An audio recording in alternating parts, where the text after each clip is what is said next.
Romanian Eagle. This video is purely for entertainment and does not infringe on copyrights or laws. The rights to the novel and image belong to the original author. We do not claim ownership. Don't like waiting and want to listen to this fanfic in full now? Subscribe to our Patreon, where you'll find the best fanfics. Chapter 76. The new leader of the steel plant. For Edda, the food processing industry is just a light industry that does not get attention. Management can make money, but in Europe at the beginning of the 20th century, the focus is now on heavy industry to strengthen the country. Edda is no exception, and now he is focusing on the new head of the Transcend steel plant and its expansion point. After destroying the greedy Das Wegen, Edda had to find a new helm for this Romanian pillar company. In fact, if it weren't for Das Wegen being too greedy, he would still be qualified as the person in charge of a steel mill. But now in prison due to greed. This is the new person in charge of the steel plant we are considering. Please take a look at your highness. Minister of Industry Kirachuri handed several resumes in his hand to the Crown Prince. Isn't the current Bisk good? Edel asked. In this corruption case, Bisk, the deputy director of the steel plant, did not find out the problem.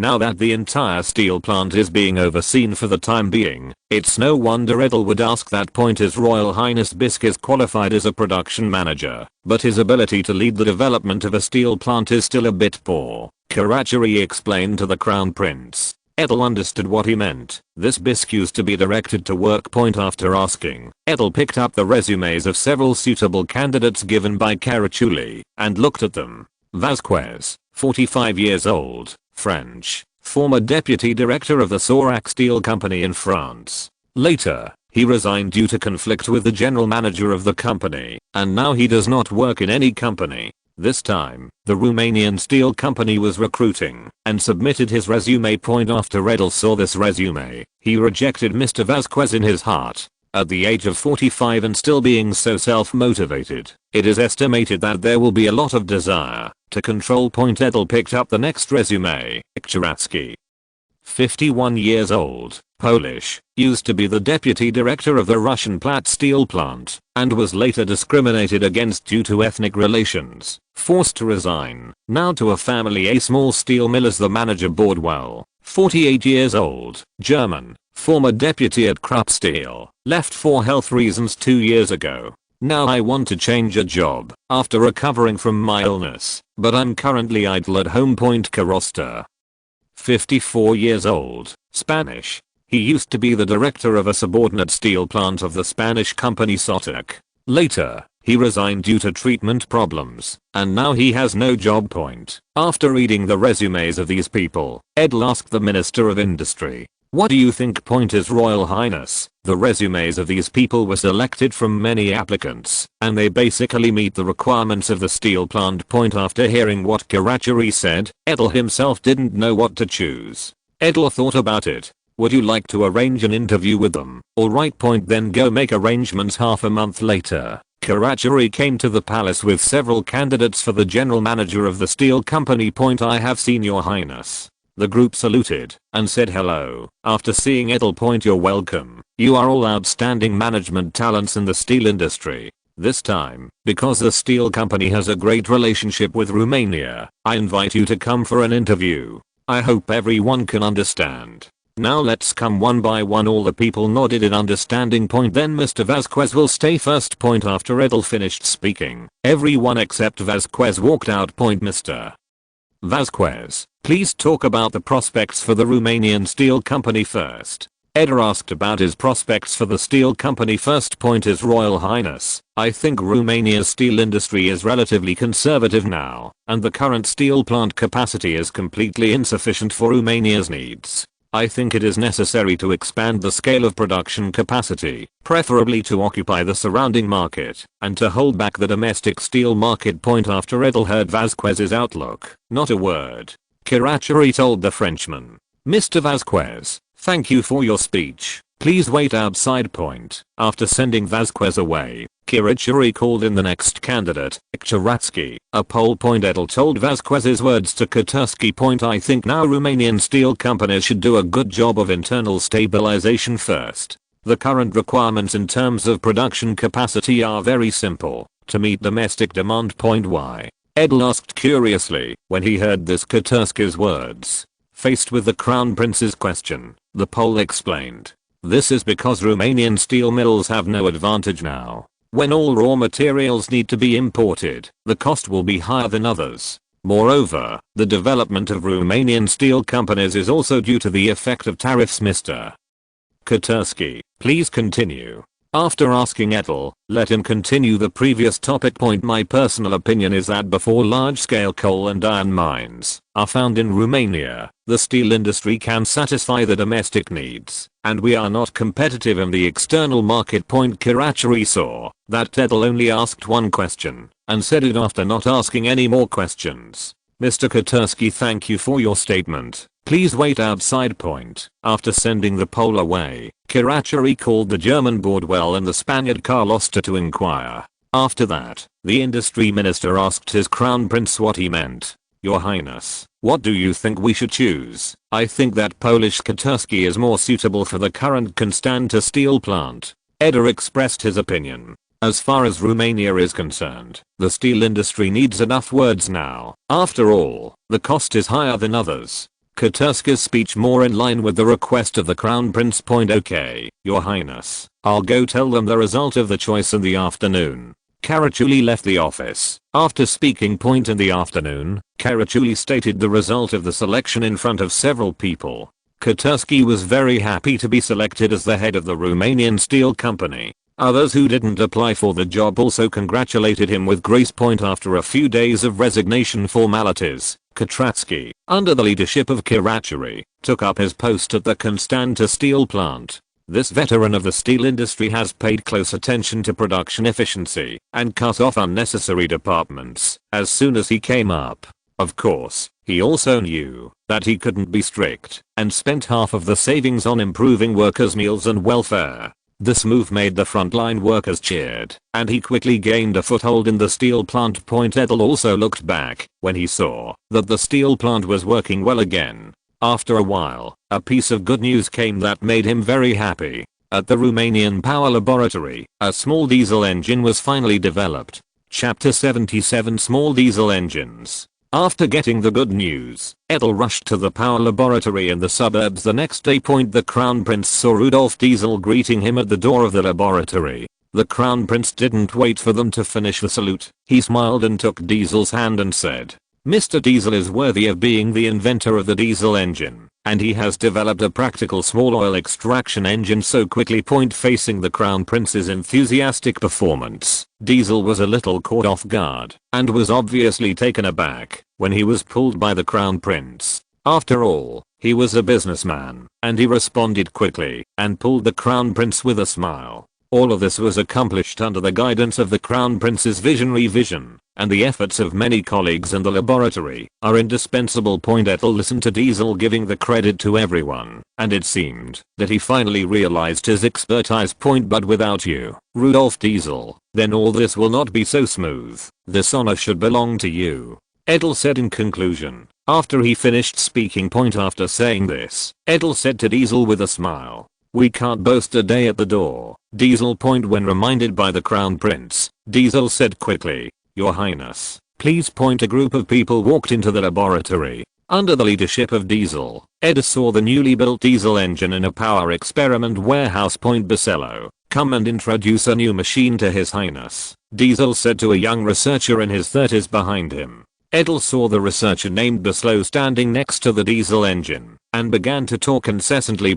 His Royal Highness, please see, this is the latest achievement of our power laboratory, a 28 horsepower 2-cylinder inline diesel engine. Its maximum output speed is 1850, maximum power 18.6 kilowatts, rated frequency 50 Hz, diesel engine. It has a counterclockwise rotation, 4-stroke water cooling, a 117mm bore, and a total weight of 306 kilograms. Since this diesel engine consumes only 5.4 kilograms of fuel per hour, we can install it on vehicles and replace other power equipment. After hearing the explanation of the researcher in front of him, Edel thought to himself, Diesel doesn't seem to give up on the use of diesel engines in vehicles and wants to sell it to the Crown Prince whenever he gets a chance. What is the trouble-free working time of this diesel engine now? Edel didn't care about other things and asked directly about reliability. After hearing the question from the Crown Prince, the researcher named Beslow answered with a little flickering.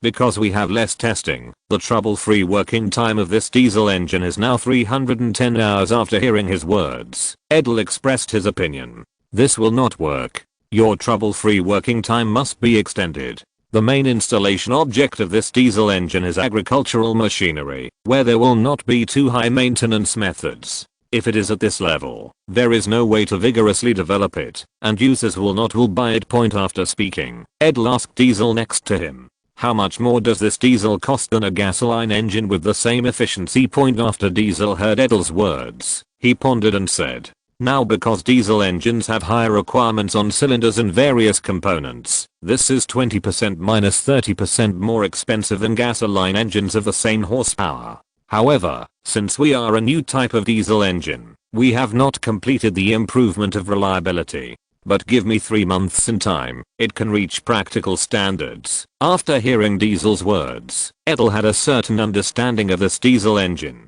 There are still many problems with the management, but he is very optimistic about the early stage of this diesel engine. Diesel probably felt his own pressure when he took out this diesel engine, which has not been fully practical.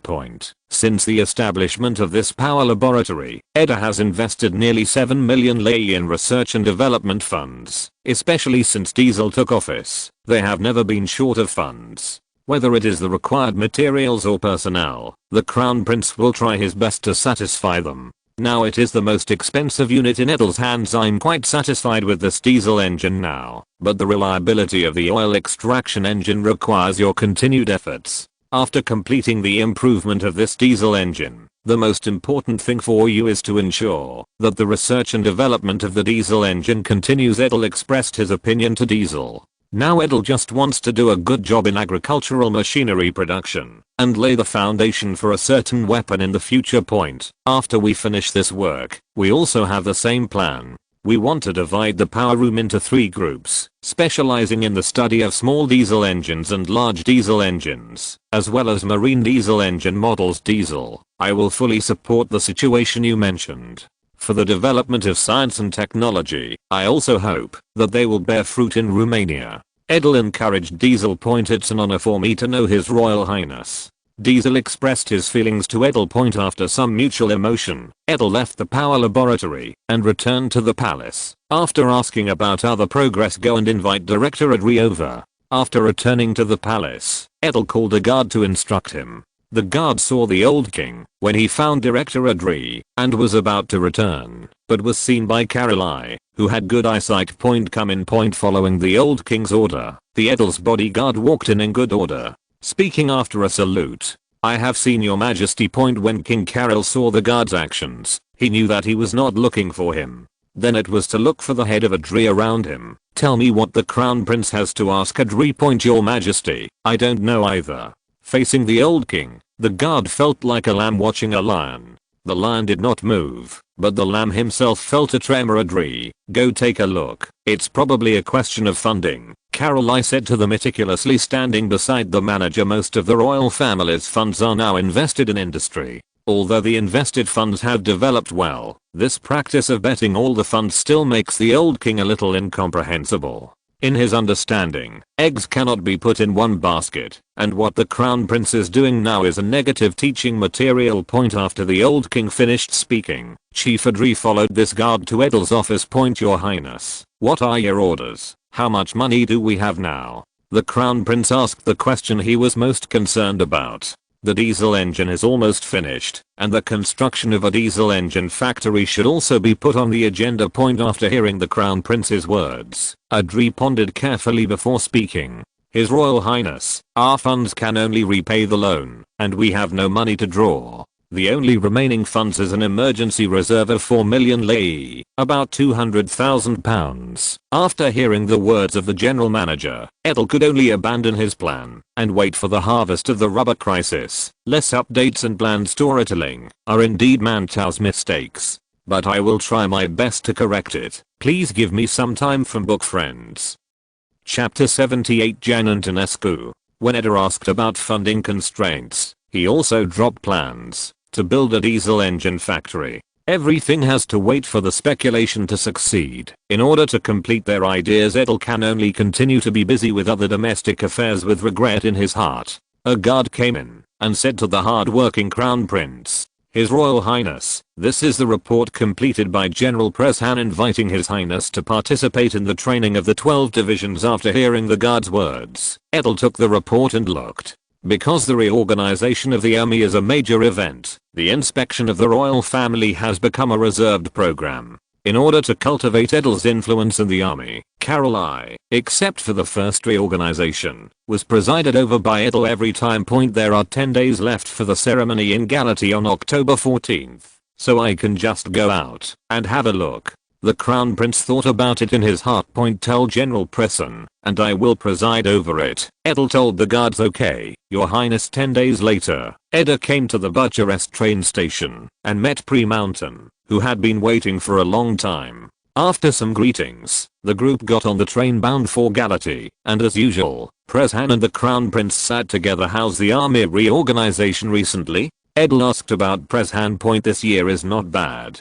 The 12th division has been reorganized. The 15th division still has a little gap between artillery and machine guns, but it's not a big problem. The arsenal has already coordinated, and the equipment will be sent next month. It's a little difficult." Preshan truthfully told the Crown Prince the situation. "And by the way," said Mies, "difficulties next year." What happened next year? In the face of the Crown Prince's question, the Chief of Staff spoke out the question. "Next year, the 10th, 17th, and 14th, not 13th, divisions will be reorganized. There is a certain shortage of qualified officers, mainly technical officers, especially military doctors and veterinarians." When Edel heard Pletian's complaint, he couldn't do anything about it. A qualified military doctor in the army must be an excellent surgeon. He knows everything from amputation to cold and fever. You must also be strong and not too old. This kind of requirement is a very high requirement in Romania, a country with poor medical conditions.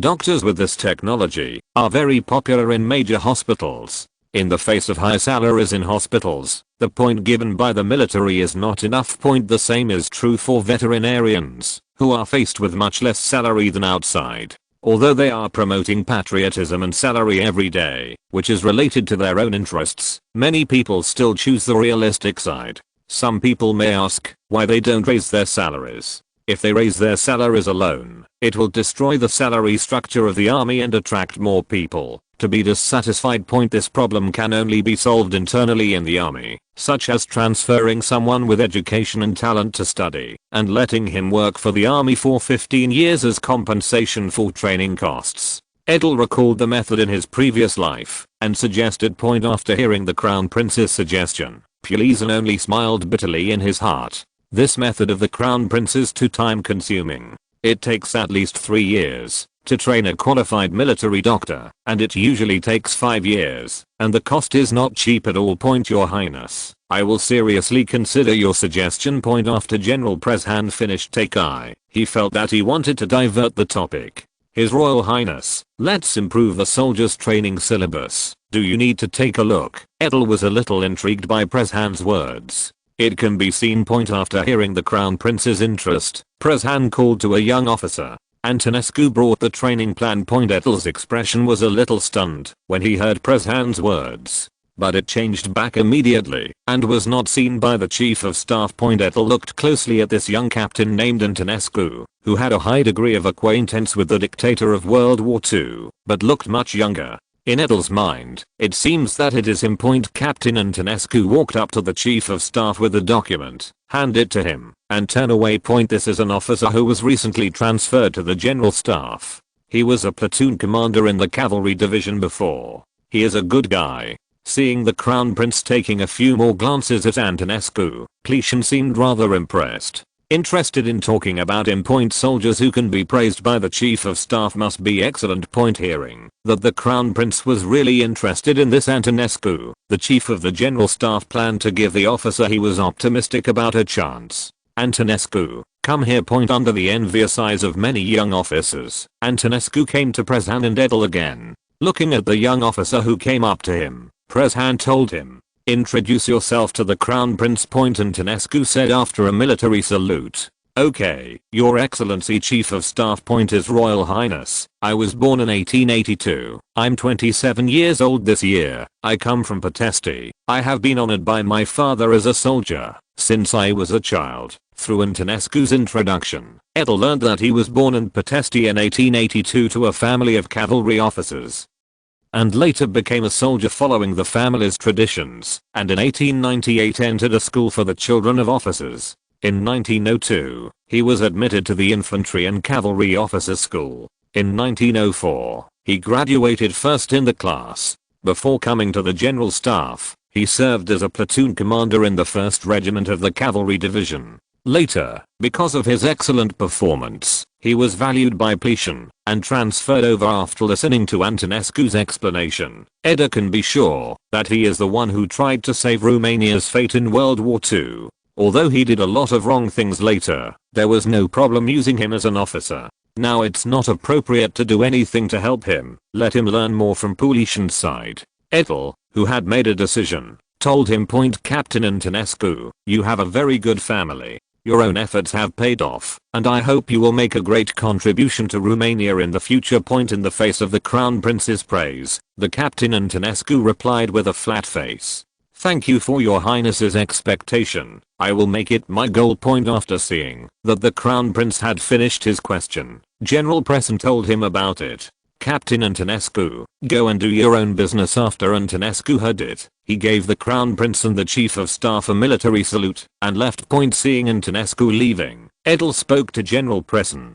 "Give him one of the training places in Germany this year. His Royal Highness intends to train him." In the face of Prezhan's inquiry, Edel said, "It's a chance to give him a chance to see how much he can learn." On the other side of the carriage, returning, Antonescu was surrounded by several staff officers. "Hey, Antonescu, you are lucky to be summoned by the Crown Prince and the Chief of the General Staff. In the future, you can't forget us." A staff officer joked and praised. The staff officer's words made several officers nodded in agreement. "Okay Makiko, don't make fun of me. I'm almost sweating in the face of the Crown Prince and the Chief of Staff." Antonescu said to the staff. "Why, wasn't I the one who summoned me? I want to sweat too." The staff officer named Makiko asked reluctantly.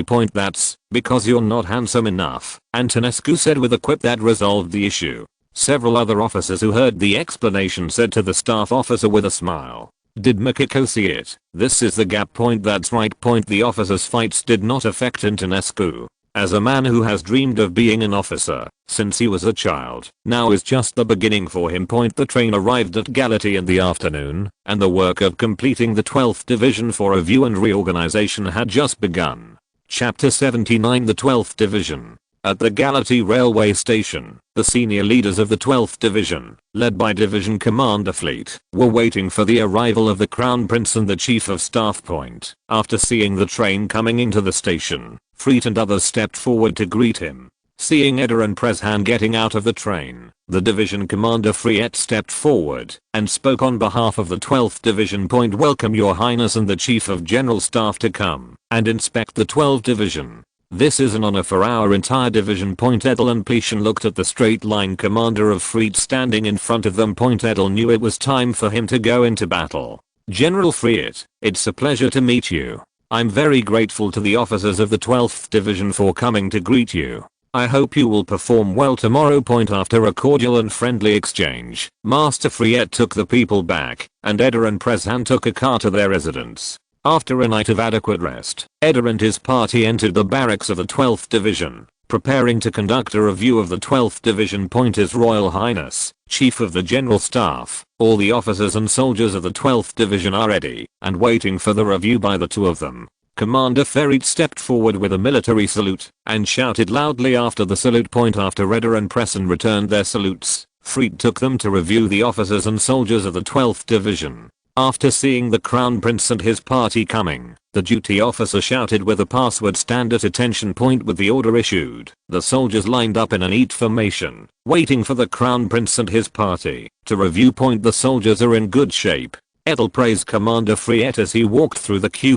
This is the result of the soldiers' hard training. Of course, Felite would not say, this is the result of strengthening training in the last month, in order to increase the influence of the Crown Prince. After the previous review experience, the military executives all know that the Crown Prince is interested in the queue, and each and every one is like a monkey spirit in front of the Crown Prince to show more of the queue and mental state. Edel, who was deeply influenced by his previous life, certainly liked this way of expression.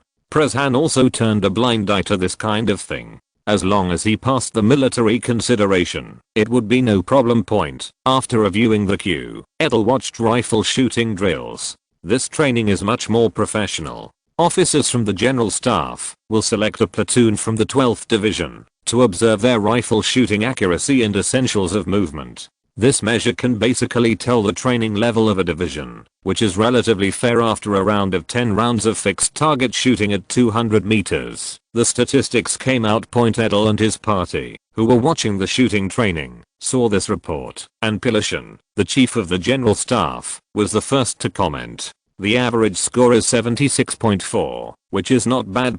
Facing the praise of the chief of the General Staff, Division Commander Friet said his own way. We will summarize the shooting training of soldiers every month and solve various problems that arise. Let the soldiers who are excellent in shooting teach their comrades the experience, and at the same time, let every soldier be familiar with the programming of shooting essentials. Hearing the method mentioned by the commander of Friet, the chief of the General Staff, Prezhan, felt very good.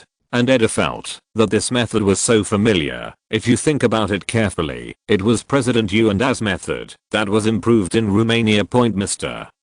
Friet's method is very suitable for Romania's situation, and I think it should be promoted. Edel said to Prezhan next to him. I also agree with the method of Division Commander Friet. There is no problem in promoting the whole army. In fact, this method can be expanded, and the maintenance of weapons and tactical requirements can be compiled into small notes, so that soldiers can better remember. Lishan is worthy of being the chief of the General Staff, and soon thought of more military skills for the soldiers. To remember, many soldiers in Romania are still illiterate, and have a very poor understanding of many tactical requirements and weapon maintenance. This made Ploiesti, who was the chief of the General Staff, very troubled, and the method of Division Commander Friet was a good choice.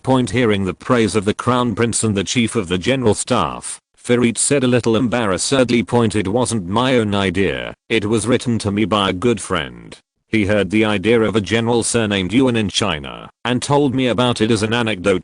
Master Friet, we don't have to worry about who came up with it, as long as it is a good idea, we can use it. See piracy without this treatment. After watching the soldiers' rifle shooting, Edel and his party also watched the 12th Division's machine gun shooting performance, which was also excellent, making the group feel that the trip was worthwhile.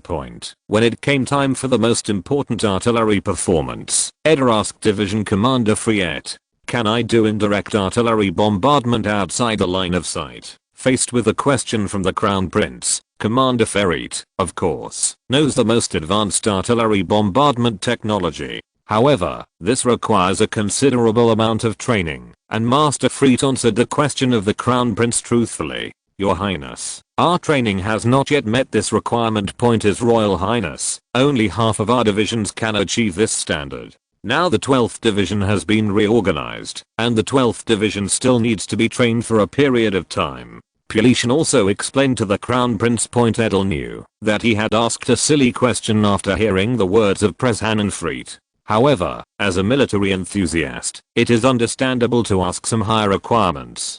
Besides, who dares to say that the Crown Prince does not understand the military? It can only be that the Crown Prince has higher expectations for the army. As an artilleryman, mastering indirect artillery fire is a new requirement for the Romanian army. I hope the army can increase the training of artillerymen, so that the whole army can achieve it as soon as possible. In the face of the Crown Prince changing the question to his expectations for the army, Prezhan, the chief of the General Staff, can only cooperate. "Thank you for your Highness' expectations for the army. After returning, we will arrange to strengthen the training of artillery." After opening this chapter, Edel and Prezhan continued to observe the drill level of the 12th Division.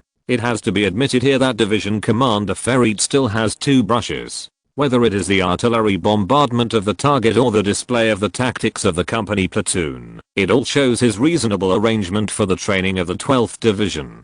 This made Edel and Prezhan very satisfied, and felt that this trip was a worthwhile trip point. After watching the reorganization of the 12th Division, Edel began to inquire about the situation of the Russian army on the other side of the river. As the most convenient place for the Russian army to raid, Galati has always been the focus of Romania's defense, but there is an intuitive understanding of where the report is, so Edel wants to ask the frontline army this time. Commander Ferit, how is the situation of the Russian army on the other side of you? For the question of the Crown Prince, Ferit knew the intention of the Crown Prince, and explained the dynamics of the Russian army. His Royal Highness is stationed on the other side of the Danube, the 17th Russian Army Division and a Cossack Cavalry Division. The Cavalry Division was only transferred in April this year, and is currently stationed at a distance of 15 kilometers from the border. Ploiesti, the 10th the 7th Division was stationed on the Reni line on the other side of the river. Facing the pressure of the Russian army, our 12th Division was confident to block the attack on the two divisions. If the cavalry division stationed in the rear could come forward to support, we were confident to defeat the two opposing divisions. Facing the rhetoric of the commander of Ferit, Edel can see the effect of the army reorganization in the past few years. Now the high-level army has changed from fear to the Russian army in the face of the Russian army. In the face of the army's self-confidence, Edel certainly would not discourage, but encourage it. Only a hero like Captain Ferit can make Romania stronger. After some observation, Edel and Prezhan boarded the train back to Bucharest. Both of them are very satisfied with the performance of the 12th Division this time.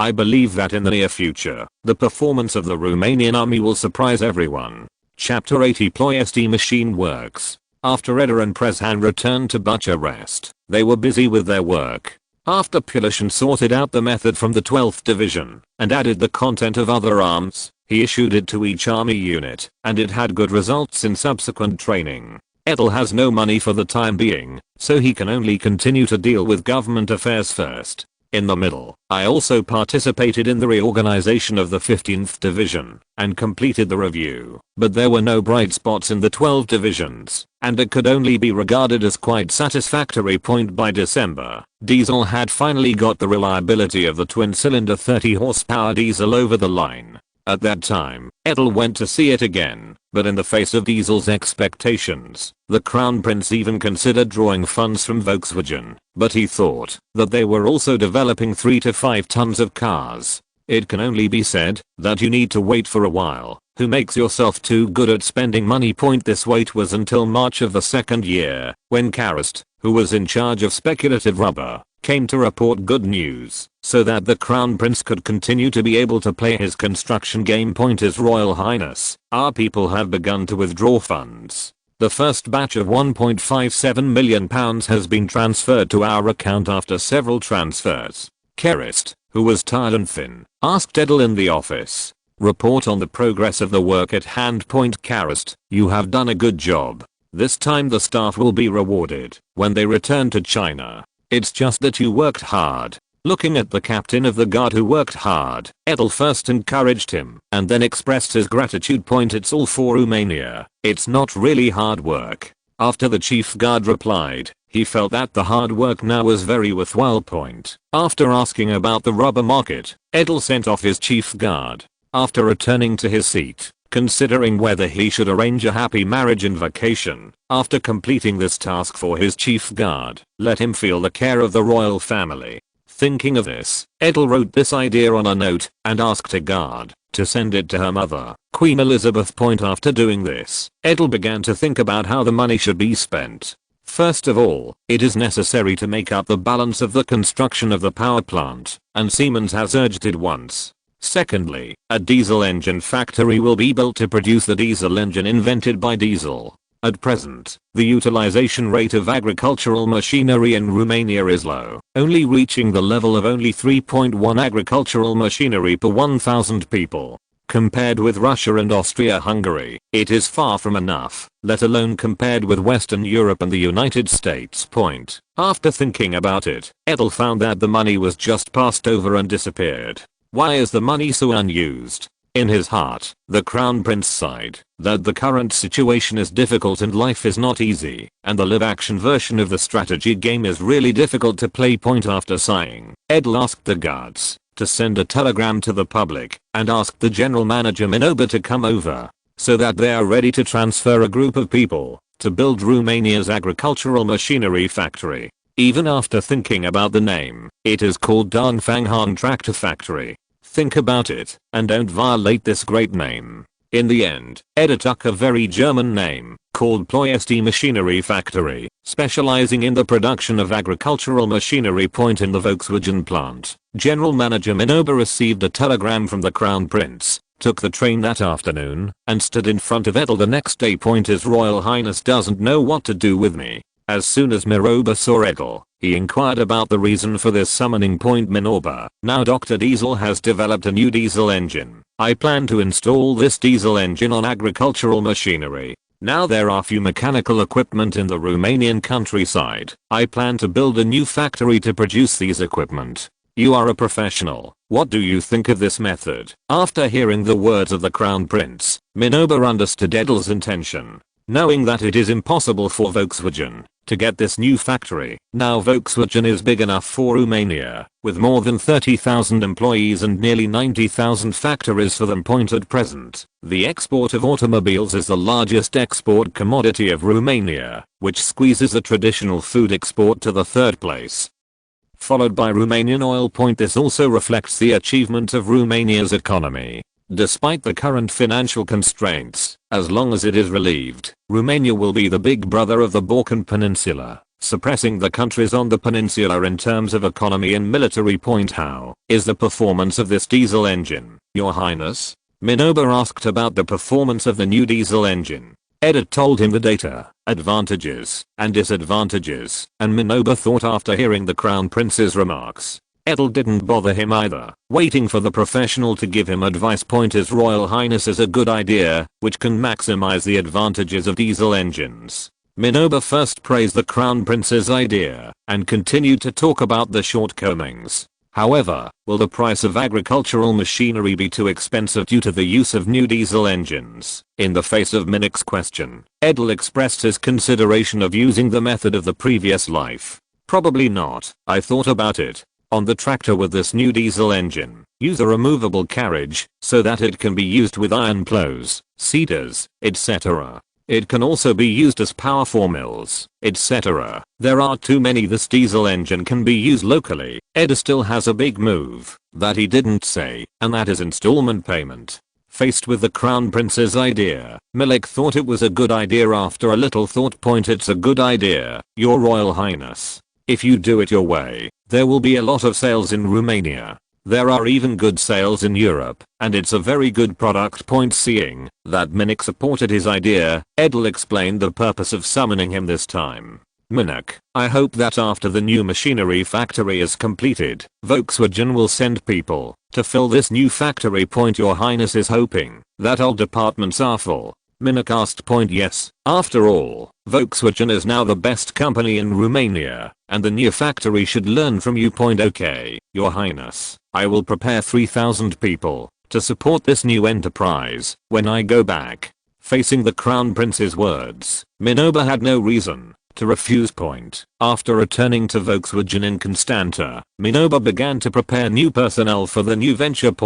After everything was done, Edel began to let the Ploiesti government do the preparatory work. Since the equipment is similar to that of Volkswagen, it is also purchased from Germany. In early April, construction began on a new factory on the outskirts of Ploiesti.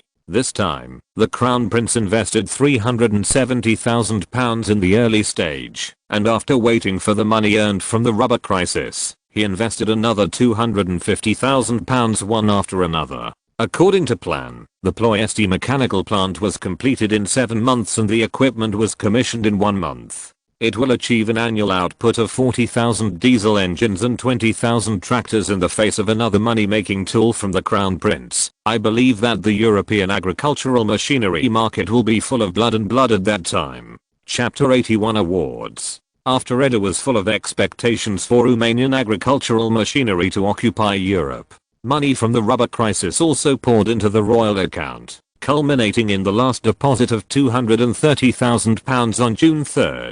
Edel sent a telegram to Henry Ford, intending to unite all European and American auto companies to suppress this rubber foam caused by himself. In the face of this union, Henry Ford had long wanted to do so. Now the European and American auto manufacturers have long been dissatisfied with the high rubber prices. This time the public will refuse the invitation. On the 12th, all the auto industry expressed dissatisfaction with the price of rubber and plans to use alternatives. In the end, the price of rubber fell immediately and a lot of speculative funds were evaporated, resulting in a total loss of more than 55 million taels of silver, an increase of 10 million taels over the history.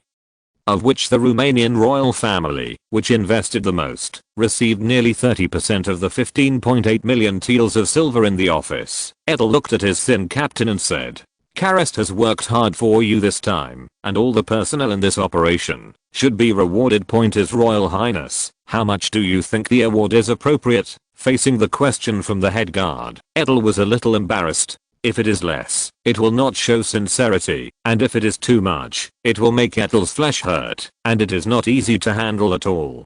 Karest suggested after seeing the embarrassed look of the Crown Prince. Otherwise, send less and give rewards. In honor. Hearing the suggestion of the head guard, Edel thought it was a solution. After some final thinking, Edel decided to issue the Royal Knight's Medal to the frontline personnel who actually operated, and each person was awarded 100,000 lei. Others were awarded the Royal Family Membership Medal, rewarding 60,000 lei. Both of these medals were established by King Carolai on February 10, 1891, on the occasion of the 10th anniversary of Romania's promotion to the kingdom, in recognition of officers who enjoyed outstanding military service.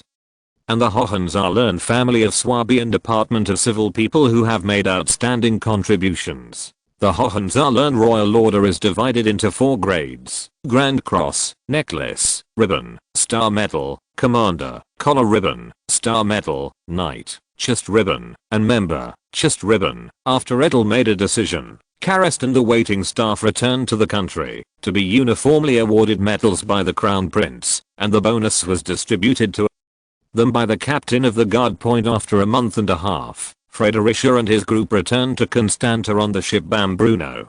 Seeing the long-lost Romanian scenery, the three felt ups and downs in their hearts, and felt homesick for more than a year abroad. The three all changed their real names after arriving in the United States. After introducing themselves to each other, Fredericia knew that Stoker, who controlled the funds of the three, was originally named Anskell, a native of Ubach County, and had worked for the royal family for 10 years. This was the first time to speculate. Felix, whose original name was Vashiaku, was a man from this port who joined the guard 3 years ago. Seeing that the ship was slowly docked at the dock, the three walked down. "When you to come to my place, you must have a good drink with you. My family has a nice manor in the suburbs. I like the cheese bread and prosciutto made by my mother the most. You should come and try it too." After disembarking, Vashiaku invited the two of them. "Don't worry, Anskell and I will definitely go there and taste your mother's craft." Fredericia, who had already established a deep friendship with him, agreed and made a decision for Anskell by the way. After hearing Federis's agreement, Vashiaku also answered immediately, "That's it. Don't worry, we are going back." Anskell interjected. Just after the three of them decided to go to Vashiaku's house, a voice sounded beside them. "3. I don't want to plan your conversation, but the captain of the guard is still waiting for you in Bucharest." The three turned their heads and saw a young man on the side urging them. To Castor, "I didn't expect you to pick us up." Vashiaku said, something pleasantly surprised. "Yes, Vashiaku, I heard that. I will come to pick up your application." Impressed, Castor stepped forward and gave Vashiaku a hug. After the separation, Vashiaku pointed to the two of them and introduced them to Castor. "This is Fredericia, this is Anskell, all my good friends. I've known it for a long time."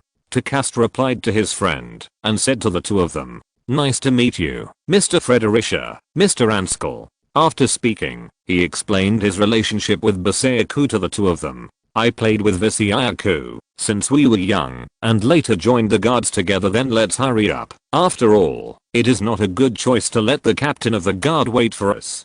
Federacy suggested.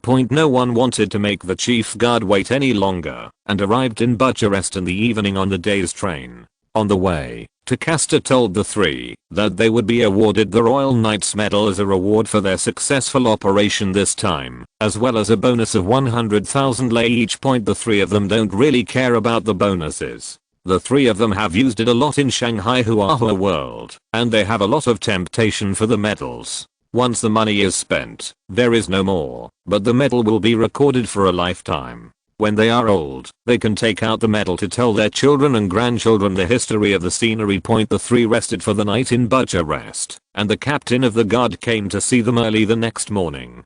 Karest spoke to the three straight people standing in front of him. The three of you are very good. In this operation, you made the greatest contribution, and received the most funds. Hearing the praise from the head guard, the three replied, "This is inseparable from everyone's support and your excellency's command." Seeing the three energetic people, Karest was very satisfied, and was most satisfied with the performance of Fredericia. He was indeed a talent that even the professional intelligence department wanted to grab. Okay, you don't need to shout the slogan. After Karest finished, he took out 3 thick file bags from his bag, put it in their hands one by one, and said, "After all this is done, this is a bonus to reward you for your contribution to the Kingdom of Romania. Although it is not much, you all know that Romania needs capital to develop industry, and it requires everyone's efforts." Captain of the guard, "Can I ask a question?" Fredericia asked after Karest finished speaking. Seeing that the people he admired the most in this operation asked questions, the captain of the guards planned to answer them.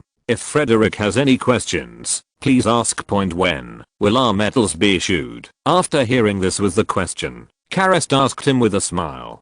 "Can't wait. Yes, I have always dreamed of having a medal on my chest. So are we. After hearing the three people's answers, the head guard stated the specific time. "Tomorrow in the palace, His Royal Highness will award you honors in person. This is the honor you deserve, and it makes you proud."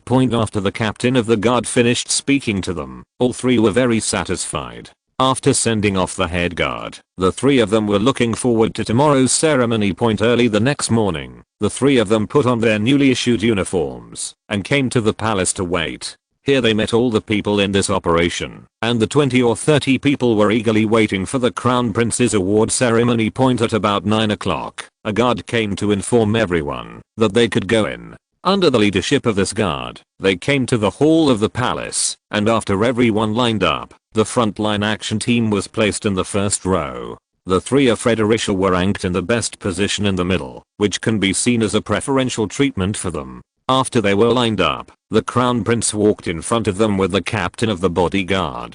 Behind him were 2 guards carrying trays with boxes containing medals on them. Edel said, while looking at the excited crowd in front of him, "On behalf of the Romanian royal family, I would like to thank everyone for their contributions in this operation. I'm very satisfied with this operation and hope that everyone can serve Romania better in the future." In the face of the Crown Prince's speech, all those who participated in this speculation were very excited. They can see the role of the royal family in promoting Romania and believe that Romania will become stronger in the future. Edel began to award medals to the first row recipients of the Royal Knight's Medal. He encouraged everyone with 2 words of thanks and encouragement, and put the medal on the recipient's left chest. When it was Frederick's turn, Edel looked at the man Karest had not mentioned.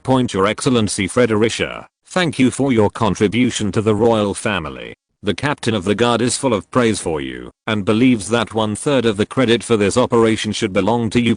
Your Highness is very kind. This is all the love of the captain of the bodyguard, and I don't dare to take credit." Fredericia hurriedly pushed and dragged it. He could feel the feeling of others staring at him, which contained surprise, envy, jealousy, surprise, disdain and other meanings. "I remember you, Fredericia, and I hope you can make greater contributions to the royal family." After Edel finished speaking, he took a knight's medal and put it on his chest, patted him on the shoulder to show his encouragement. Edel admires him a little now, and plans to let the guards grow and train them for a long time, which will be of great use in the future. Soon Edel finished the first row of knighthood medals, and the medals of honorary members of the royal family were not treated so well. Edel put the medal directly on the chest of the recipient, and soon after the medal was distributed, a group of people gathered around the crown prince to take pictures. Edel directly asked Frederick to stand on his left, and everyone present knew that this guy was going to make a name for himself in the future. Edel went to work after taking pictures with them, and the captain of the guard stayed to find Fredericia and asked,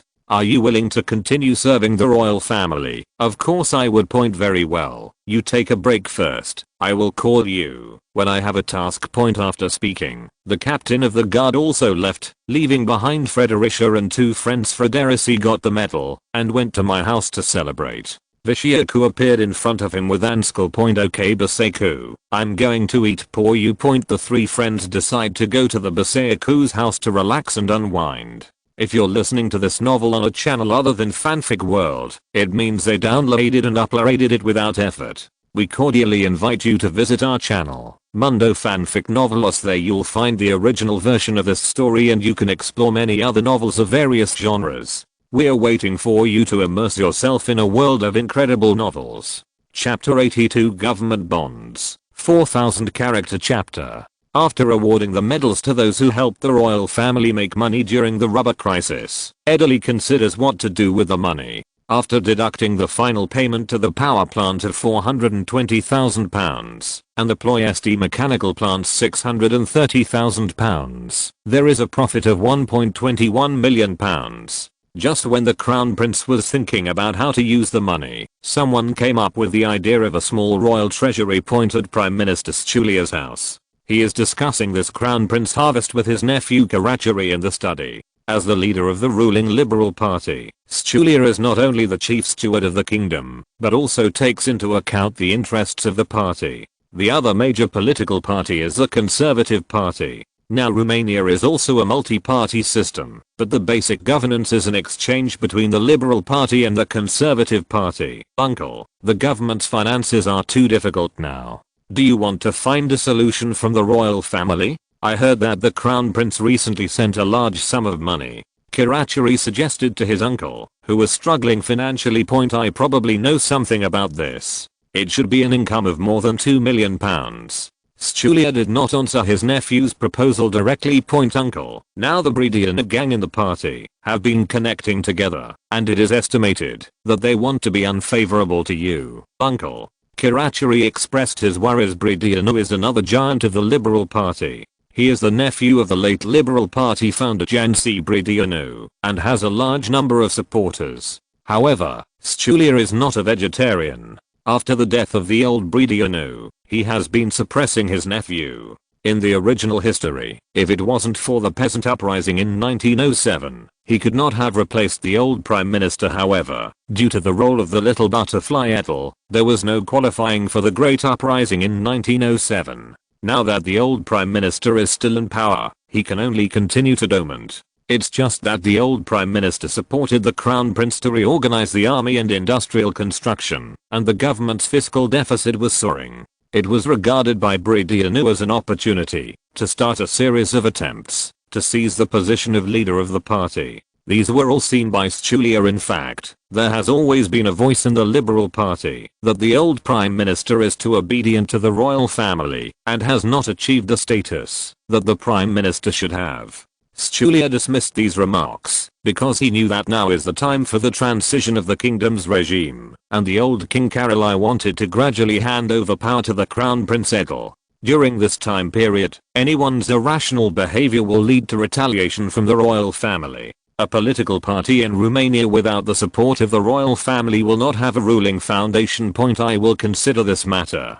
Caraccioli, you have to follow in the footsteps of the crown prince. I don't think you will have much time and power. The old leader expressed his thoughts to his nephew. Uncle, in fact, you can still work for several years, and you can consider delaying it for a while. Caraccioli was obviously surprised by his uncle's idea. This is an idea I've thought about. I've been working for almost 10 years, and it's time to retire. Otherwise, everyone will be dissatisfied with me, and by the way, it can also lay a good foundation for your future. Stulia said. He explained. After Caraccioli heard what his uncle said, he naturally knew that it was impossible. For him, the time when his uncle was prime minister was smooth sailing.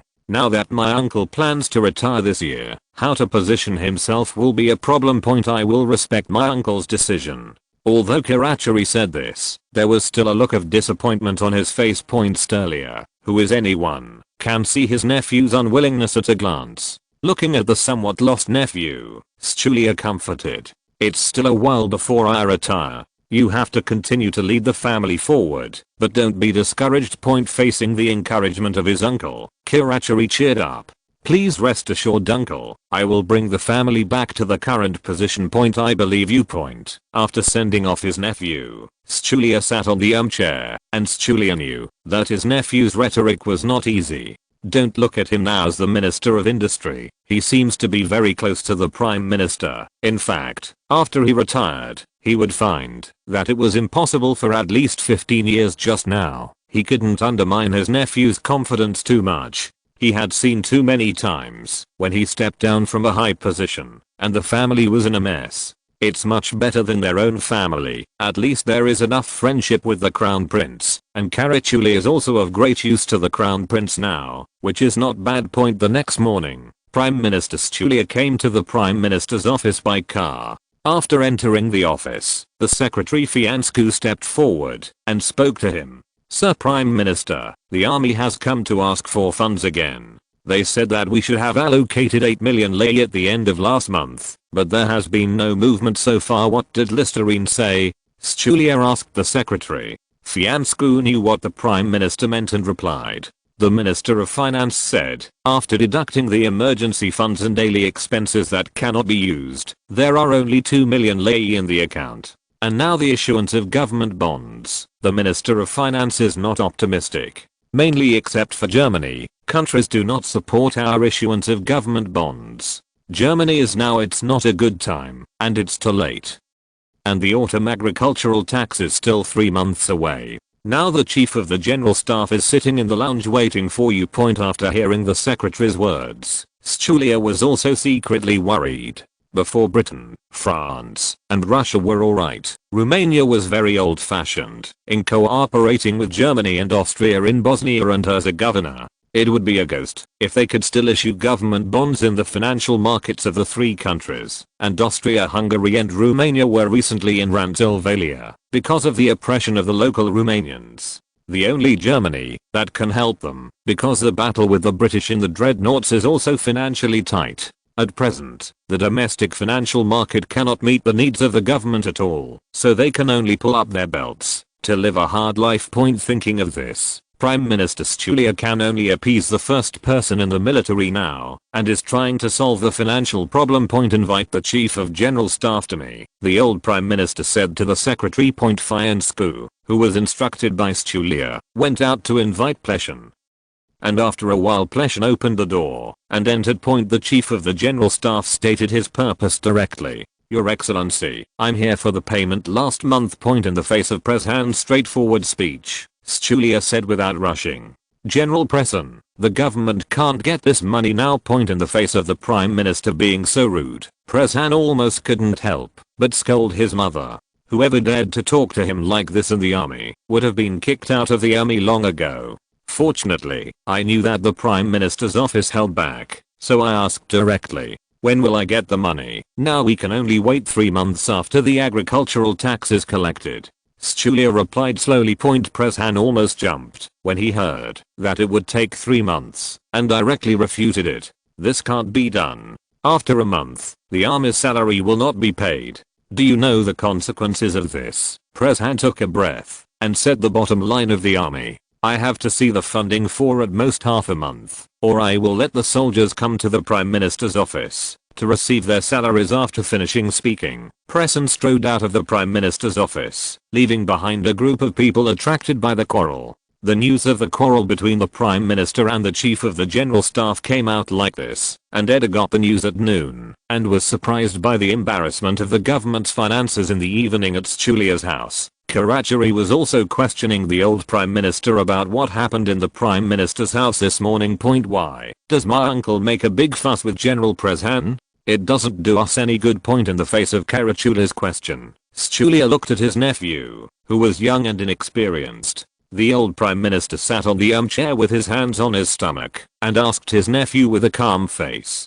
Are you surprised, seeing that his uncle was calm and didn't look like someone who had quarreled in the morning? Kirachuri was a little hard to answer, seeing that there is a nephew who is a little confused. Stulia can only explain why he did it. General Prezhan is here this time because I spread the news a day before yesterday that the government's funds were not enough and the cost of reorganization of the army should be reduced and the reorganization should be completed 1 year later. Kirachuri looked at his uncle, not expecting such a result. Why use this method? In the face of his nephew's question, Stulia continued to explain. Otherwise, treason will not come, or the news of the big quarrel between the army and the government will not spread so quickly. How can I use enough reasons to ask the crown prince for that money? Looking at his uncle in front of him, Kirachuri suddenly felt that he still had a long way to go. Still a little suspicious. Uncle, how can you be sure that General Prezhan will come? Facing his nephew's question, Stulia said with a smile. Because he's a smart guy, it's good for him to. Hearing his uncle's answer, Kirachuri was still a little confused. Seeing that his nephew was still a little confused, the old prime minister could only elaborate. Prezhan was known for his composure 20 years ago. 5 years ago, he became more and more angry. Don't you think it's strange? This time I give him such a good stage, and he will definitely come. Overhearing Stulia's explanation, Kirachuri was surprised by his uncle's sophistication. Seeing his nephew's surprised expression, Stulia continued. But this method can only be used once, and it can only be used when I'm about to retire. Otherwise, the king will be unhappy. Uncle, what do you mean? Stulia nodded to his nephew, indicating that he was right. Yes, this method can't hide from the king. But I'm going to retire, and he won't be too concerned about it. After all, I have no credit and hard work. Early the next morning, Stulia came to the palace to meet Crown Prince Edel. I have seen your highness. Edel looked at the prime minister in front of him and asked. I don't know what is the matter with the prime minister coming to see me. Now the government's funds cannot be revolved, and it wants to issue government bonds. Edel has long known that the prime minister and the chief of staff had a big fight at the prime minister's office yesterday over funding. He also understands that the government does not have enough funds, and the purchase rate of issued treasury bonds is also low. This time, I specifically asked him to report on the issuance of national debt, fearing that he had taken a fancy to the funds in his hands. After all, there is no precedent in Europe for the royal family to lend money to the government, and there are examples to be found when the accommodation is changed to the purchase of government bonds. Even if he knows it is not a last resort, the prime minister will not use this method. Edel was still a little unwilling and planned to ask again. Is there really no other way? His Royal Highness really has no choice but to issue treasury bonds. Otherwise, it will go bankrupt after less than 3 months of collecting the agricultural tax. No money. After hearing what the Prime Minister said, Edel thought for a while and said it. You can issue a batch of 250,000 lei 2-year national debt, but it requires an annual interest rate of 10%. I heard that the Navy intends to buy a 2,000-ton cruiser, and it should also support it. In the face of the Crown Prince's bid, the Prime Minister is not ambiguous in cutting the price. The annual interest rate of this national debt is too high. If the annual interest rate is 5%, the Navy does not need such a large ship. It would be good to have a 500-ton warship. This can't be done. Coastal defense is also the key point of Romania. A 2,000-ton cruiser can ensure the safety of Romania's sea frontier. The annual interest rate can be reduced a bit, and the annual interest rate of 8% is very reasonable. Speaking of, I don't know who it is, and I haven't raised funds for the Navy for many years. After some haggling, the Prime Minister finally got the result. Issue 25 million lei national debt. The annual interest rate is 6%. The Navy can get part of the funds from this national debt to buy a 2,000-ton cruiser to supplement the fleet. After the Crown Prince got the results, Stulia went back to the Prime Minister's office and the Minister of Finance to discuss the issuance. On the third day, the Romanian government issued a batch of 2-year bearer government bonds worth 25 million lei to the domestic securities market, with an annual interest rate of 6%. As soon as it was put into the market, it was eagerly snapped up and sold out within a week. Among them, the largest buyer is a Romanian industrial and commercial bank, which bought 81.6% of this batch of government bonds, which is inexplicable. Point in the palace. Edel listened to Ploiesti, president of ICBC, reporting the results of this time. His Royal Highness, we have purchased £1.124 million worth of government bonds, of which £500,000 of bank funds and £62.40 of royal funds have been used. After listening to Ploiesti's return, Edel thought that fortunately there is a bank that can help to buy government bonds, otherwise all the funds earned will be lent to the government. After negotiating the terms with Julia, Edel did not intend to use all the royal funds. As a royal industry, ICBC should also do its part. After returning £1 million to the bank, there is no pressure to ask Ploiesti to buy £500,000 of government bonds. With the remaining funds, Edel can do other things. While Edel was listening to treasury purchases, Caroline was listening to the report in the old king's office. But it was the report of the secret probe. Your Majesty. After our investigation, there was no contact between the Prime Minister and the Chief of General Staff. It should be the Prime Minister's own temporary decision.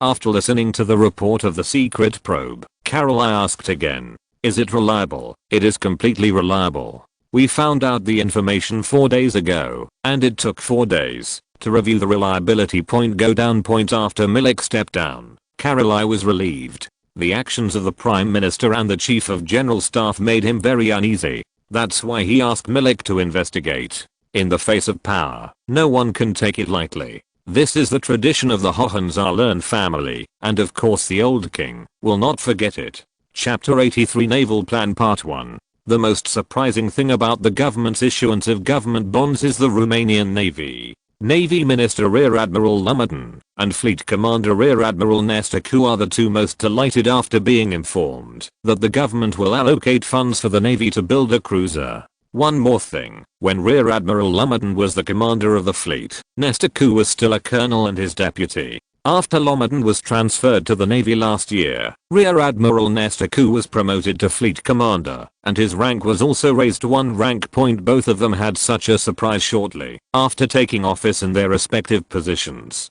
Of course, they have to plan carefully about the purchase of warships. The first thing that was brought up for discussion was which warship to buy. Rear Admiral Nestacu, as the commander of the fleet, was the first to speak his answer because of the strength of the fleet under his command. I think British cruisers are a good choice because there are more types and the price is more reasonable. Moreover, the application of cruisers in the UK is also handy, and we can get mature products. Lumatan looked at the former deputy. Rear Admiral Nestacu also agrees with the idea of strengthening the naval fleet, and who does not want the fleet under his command to be stronger? However, now that he is sitting on the seat of the Secretary of the Navy, he can not only consider the performance comparison of warships, but also consider diplomatic relations and geographical issues. Nestacu, I know what you think. When buying warships now, you should not only consider the performance of warships, but also consider the current diplomatic relations.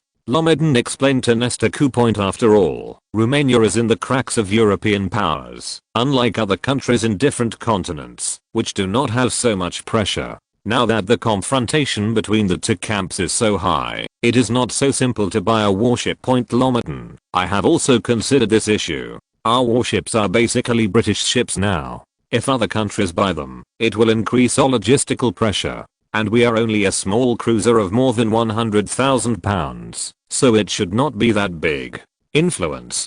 Nestacu was a little dissatisfied that Lumatan had so many concerns, and Lumatan was not like this when he was admiral. Of course, Lumatan heard the dissatisfaction of the original deputy, but who made him sit in the position of the Minister of the Navy. In the past, he could worry less because someone gave him the bottom line, but now no one can give him the bottom line. Any decision he makes affects the development of the Navy, and it is precisely because he likes the Navy that he has to be cautious after some exchanges. No one could convince the other. Then we can only use a simpler way to solve the problem, that is, hand in the contradiction. They chose a few more suitable warships in Britain and Germany, reported them to the Crown Prince, and let Edel make a decision for them. Seeing the two top naval officers standing in front of him, Edel was also a little helpless.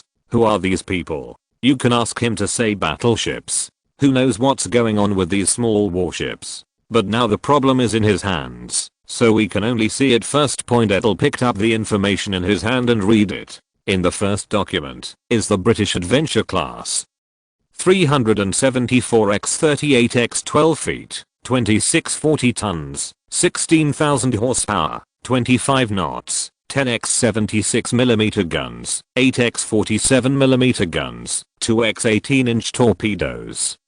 New built in 1904 model, a total of 3 built. Edel was a little dissatisfied when he saw the 76mm gun. The tube was too thin and had no deterrent effect. Edel picked up the second warship's information and looked. Sentinel class. 2 ships of the same class, 360x40x 14 feet, 2880 tons, 17,000 horsepower, 25 knots, 10x76mm guns, 8x47mm guns, 2x 18-inch torpedoes. Edel saw the same problem again. The barrel was too thin to be a deterrent. Edel picked up another ship information given by the Navy, and Edel finally saw a good ship. Königsberg class, on its 3,400 ton hull, 10 single-barreled 105mm guns, 10 52mm rapid-fire guns, and 2 18-inch torpedo tubes are installed. Edel found that the information on the warships that these two guys gave him was no less than 2,500 tons. Edel opened the next ship information, which was even more extreme. This is the German Kolberg class. Performance parameters: displacement 4362 tons, size 130x14x 5.4 meters, power plant, 4 shafts, 15 boilers, drive 2 sets of steam turbines, power 19,000 horsepower.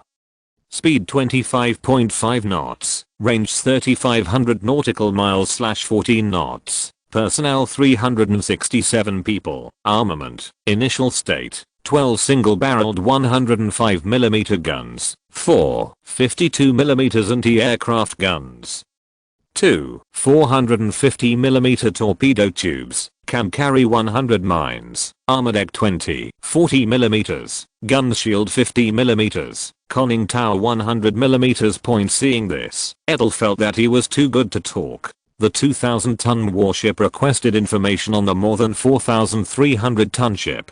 This made him unable to bear it any longer, and he picked up the Kolberg class information in his hand and asked them, "Can the two generals explain this to me?" Seeing that Edel wanted to get angry, Lomeden quickly explained, "His Royal Highness, we don't mean to offend. This is just for reference, and the final plan still needs to be improved." After Edel heard Lomeden's words, he also calmed down. It is estimated that the Navy has been hungry for too long, and suddenly he can't help but want to eat a big meal when he has the opportunity. Thinking of this, Edel intends to set a framework for them, so as not to come up with a more spectacular plan. The purchase cost of this warship cannot exceed £180,000. If it exceeds the budget, your Navy will post it yourself. After the two heard the Crown Prince's words, they secretly complained in their hearts. The performance of cruisers at this price is not very good, making them a bad choice. His Royal Highness bought this warship. Which country should I choose? Lomeden stepped forward to ask the Crown Prince's opinion. Hearing the inquiry of the new Secretary of the Navy, Edel thought for a moment and answered him. You can choose. If the German side can provide a loan facility, the purchase cost can be raised to £250,000. This is the Crown Prince giving them some sweet dates. After all, he ignored the Navy too much in the past, and this was considered a comfort to them. The two were overjoyed when they heard the Crown Prince's reply. I have already thought about it, and I plan to chat with the German ambassador after leaving the palace. Seeing the two smiling faces, Edel continued. Not only do you have to prepare for the new warships, but also new requirements for personnel. Please rest assured, Your Highness, we have long planned to retrain the Navy and plan to establish a new look. Seeing the admirals who were only happy for the new warship, Edel knew that they didn't understand what they meant. If there is a chance in the future, these two must be replaced. Edel thought to himself, it is estimated that there is no chance. But there is no way. Who makes the naval training cycle too long? Chapter 84, Naval Programs. After Lomaden and Nestaku left the palace, they came to the German embassy non-stop. Your Excellency, Romanian Rear Admiral Lomaden and Fleet Commander Nestaku are here to visit. The secretary opened the door and said to Ambassador Baslab, who was checking the information in the office. After hearing his secretary's report, Basroba put the note in his hand in the drawer and said, "Invite the two generals to come in." Lomaden and Nestaku walked into the office under the leadership of the secretary. Seeing the two of them coming in, Ambassador Basroba smiled, as if he had met friends for many years. "I haven't seen the two generals for a long time. Are you here today to catch up with me, or do you have something to do? The ghost is looking for you to reminisce." Both of them scolded in their minds, but they also smiled, and Lomaden stepped forward to talk about it. "This time, I want to buy a warship." As soon as the German ambassador heard Lomaden's words, he knew that it should not be a small boat, otherwise the two leaders of the Romanian Navy would not have come together. Baslab said, after taking the call, "The Romanian Navy is indeed too weak and needs to strengthen itself. I wonder how big a warship you are going to buy." Facing the ambassador's question, Lomaden still answered, "If your country can provide part of the loan, we intend to purchase a Königsberg-class cruiser. How much money do you have?" Baslab asked the key question. Nestaku answered the ambassador's question. "We now have funding of 3.26 million gold marks." After Baslab heard Nestaku's answer, he calculated in his heart according to his understanding. The gap is not too big, almost 1.7 million gold marks. "I can't do anything about this right now, but I will report it to the country. The two need to wait patiently." Baslab said to the two. "No problem." Originally, they did not expect the German ambassador to agree immediately. This time, they just came to see Germany's attitude first. After all, everyone likes a good ship, and if you can buy a warship with good performance, who will watch the bad? After sending the two away, Baslab sent a telegram to the country to report the incident and wait for the government to reply. After Lomaden and Nestaku left the German embassy, they returned to the Admiralty. This is an old-fashioned two-story building. Compared with the Ministry of War and the General Staff, it can be said to be much shabby. Whoever made them lack funds. They can only take care of it. After they came back, everyone in the Admiralty was very happy when they told the conditions that the Crown Prince had promised to give. For naval officers and soldiers, they have finally changed from picked up children to adopted ones. This is considered the progress of the Navy. There are still some people in the Navy who are not satisfied with this plan, and Lieutenant Colonel Midrafil is speaking his opinion with his friend Captain Burke. Now Midrafil is the captain of the gunboat formation and usually leads the gunboat in daily training, so he has been promoted to the rank of lieutenant colonel. Does General Lomaden have only this cruiser in his eyes? Midrafil, why can't you keep your mouth shut? You will be killed by it sooner or later. Burke also had nothing to do with his friend's virtue. Bilk can't let people speak their minds. Midrafil began to complain about his friends. "Okay, tell me your plan." Burke also wanted to hear his friend's opinions. "I think the cruiser should be scrapped, and funds should be used to strengthen the construction of lightning strike ships and fortresses, especially the fort in Constanta. The Navy needs to make its own changes to meet the needs of the country. If no one else can do anything, we will want to do." Burke heard the meaning of the friend, because Romania's main false enemy was Russia. Facing the Russian Black Sea Fleet, the Romanian Navy has no chance. Now that Constanta is becoming more and more important, the caliber of warships is getting bigger and bigger, and most of the fort built before are also old-fashioned, and the construction of large caliber fort is urgent. Burke knew that what his friend was talking about was an urgent need at the moment, and he could only talk about it. "It's a pity that you are not the head of the Romanian Navy. Midrafil, you are only a mid-level officer now. If you really have an idea, you should keep it in your heart. You can only realize your dream when you take that position. Okay Bilk, I will try my best to achieve it," Midrafil said to his friend seriously. While the Romanian naval officers were expressing their views, the telegram from Ambassador Baslab was also placed on the table of Prime Minister Helvig. For him, who only took office last year, he is no different from the previous Prime Minister. He is a marionette of the Kaiser. This telegram, like everything else that needs to be reported to the Kaiser, was brought to Wilhelm II by the Chancellor. The recent fierce naval competition between Germany and Britain has distracted a lot of the Kaiser's attention. Helvija picks up what's important. Okay, your majesty. Helwig took out the first document, the report of Ambassador Baslab. Your highness, this is the report of Romania's purchase of a cruiser. Wilhelm II has been more sensitive to warships recently, and this report aroused his interest. Bring it here, I'll take a look. The Prime Minister handed him the report. William II saw this as a report that the Romanian Navy wanted to purchase a Königsberg-class cruiser, but a loan was required for payment. After reading it, William II said to Prime Minister Herwig with a smile, "These Romanians always like to take out loans. Don't they have any money?" The Prime Minister also checked the information and replied, "His Royal Highness estimates that they really don't have it, and they got the money by issuing government bonds." I heard that the Prime Minister in Romania had a quarrel with the Chief of Staff because he owed money to the army. I have a very good impression of the Chief of the General Staff named Prezhan. He is a very capable person. William II continued to speak after commenting on Prezhan. About this loan, it can be included in the Romanian loan. The more they take, the more they can't get rid of us.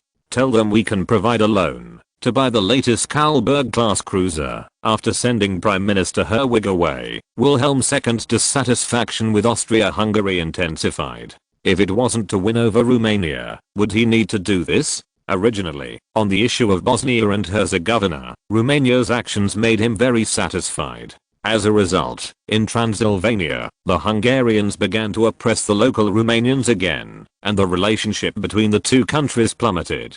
The Kaiser also had a headache. The loan from the Romanian Navy gave him a chance to improve. The German government's reply made Lommerdon and Nestaku overjoyed, and they were anxious to report the news from Germany to the Crown Prince. In the palace, Edel looked at the desk, his eyes revealing the eagerness of Lommerdon and Nestaku. Although he knew the Kaiser's intentions, he wanted to ease the relationship between Austria-Hungary and them, and pulled them into the chariot to fight for Germany. But Edel couldn't refuse. This was a request from a military service, and he could only agree. I agree to this condition. You can talk to the German side. After 7 days of negotiation, a satisfactory result was finally achieved, so the announcement was made. Romania has purchased a newest Königsberg-class cruiser from Germany. The ship is built by Kiel Shipyard and will start construction at the end of September. It is expected to start sea trials in April the following year and will be delivered to the Romanian Navy in June. In order to better meet the needs of Romania, the ship changed the main gun to 8 150 caliber single guns, and the others remained unchanged. Chapter 85 Captain Candidate. The news of Romania's purchase of the German Königsberg-class cruiser is not big news to the world, but the daily arms race between the Allies and the Allies is news. Only the Balkan countries paid a little attention. After all, it was a Balkan country, and the warships could not go ashore, so they just paid attention. In the Romanian Navy, Minister Rear Admiral Lommerdon and Fleet Commander Rear Admiral Nestaku are discussing the list of recipients. Since the signing of the contract for the purchase of the ship with the German side, Minister Lommerdon has been thinking about returning the ship, and now he is asking the commander of the fleet, Rear Admiral Nestaku, about the list of personnel to receive. How are you preparing for this time, Nestaku? I have almost selected the personnel, but the captain is still not the best. Rear Admiral Nestaku, who had just returned to the Admiralty, answered his question. Don't you have the right person? In the face of Major General Lommerdon's question, Nestaku answered, not without Lieutenant Colonel Midrafil of the Shelling Formation and Major Tiskoku of the Elizabeth are the most suitable candidates I have thought of.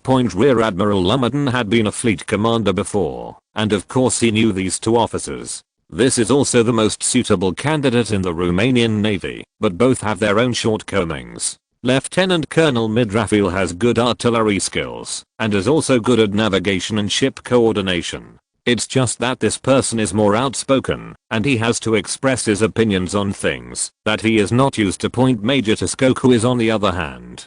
He can faithfully perform the tasks given by his superiors, but he is weaker than Lieutenant Colonel Midrafil in mastery of naval skills, which makes it difficult for Major General Lommerdon to choose for a while. These two candidates are not good choices. Hearing the words of the old superior Major General Lommerdon, Nestaku also knew the problem. One has excellent skills, but is a little rebellious, and the other is obedient, but his ability is almost inferior. It would be nice if the advantages of the two were neutralized, Nestacu thought in his heart. In the end, in order to ensure the combat capability of this Romanian largest warship, after some thought, the two decided to let Lieutenant Colonel Midrafil be the leading officer of the receiving warship. If he says something he shouldn't say while in Germany, Major Tskoku goes instead. After this decision was made, Rear Admiral Lumberton sent a telegram to Lieutenant Colonel Midrafil to report to the Admiralty Point at the Constanța naval base. After receiving this telegram, Midrafil asked his friend Burke to inquire. "Bilk, what is the minister looking for me at this time?" Burke asked after hearing Midrafil's question. "Have you been talking nonsense in front of people lately?" "Not at all. I usually come to you when I express my opinions. Besides, I'm not stupid. How could I say something wrong with my superiors in front of others?" Midrafil refuted his friend's guess. "Then it should be the leading officer who received the warship." Burke said his guess. Midrafil also knew that the receiving personnel had been decided this time, but the leading officer had not yet decided. This time the Navy is guessing. He and Major Tskoku were the most likely of the few suitable candidates, although Midrafil thought it was inappropriate to buy light cruisers, who didn't want a warship under their command, to have a formidable combat force. And if he can serve as the captain of this Romania's largest battleship, it will be very possible to be the commander of the fleet in the future, and even the Minister of the Navy. Lieutenant Colonel Midrafil will inevitably breathe heavily when he thinks of it. After a little discussion with his friends, he plans to meet Minister Lumberton in his best condition. Midrafil took the train to the capital early the next morning, and by the afternoon he was standing in the office of Rear Admiral Lumberton, the Minister of the Admiralty. "I have seen Your Excellency." Minister Lumberton looked at Lieutenant Colonel Midrafil, who was standing upright at the desk, wearing a neat Navy lieutenant's uniform. Her leather shoes are shiny, and her hair is meticulously combed. She looks heroic. Not bad. This is what Lumberton thought. Lieutenant Colonel Midrafil. After Midrafil heard the minister's speech, his standing became more standard. Major General Lumberton looked at the actions of the lieutenant colonel in front of him, and felt that he was not that difficult to discipline. After nodding his head in satisfaction, he continued. "The Admiralty thinks you are the most suitable candidate to receive a new cruiser this time. Do you have anything to say about that?" After hearing this wonderful news, Midrafil knew that his final test was coming. After thinking all the way, he was ready for the answer. After a little bit of thinking, talk about it. The Karlberg class received this time is Germany's latest light cruiser, which is more than 10 years advanced in equipment than our active warships, and requires the organizers to seriously study the technology on board. And it is also more advanced than our largest cruiser Elizabeth. It is 3 times larger, and its speed is also 7.5 knots higher. Therefore, it is different from the past in terms of navigation, which also requires us to focus on training. In addition, in terms of firepower, it is equipped with 8 150mm 45 caliber naval guns, which are also ours. The focus of training is a type that we have not been exposed to before. In general, the acceptance of the German Karlberg class light cruiser this time is an important test for the Romanian Navy, which is dominated by British warships. I feel a great responsibility, but I'm also confident that this warship will be used to its maximum combat effectiveness. After listening to Lieutenant Colonel Midrafil's wonderful performance, Major General Lumberton felt that he had found the right person this time.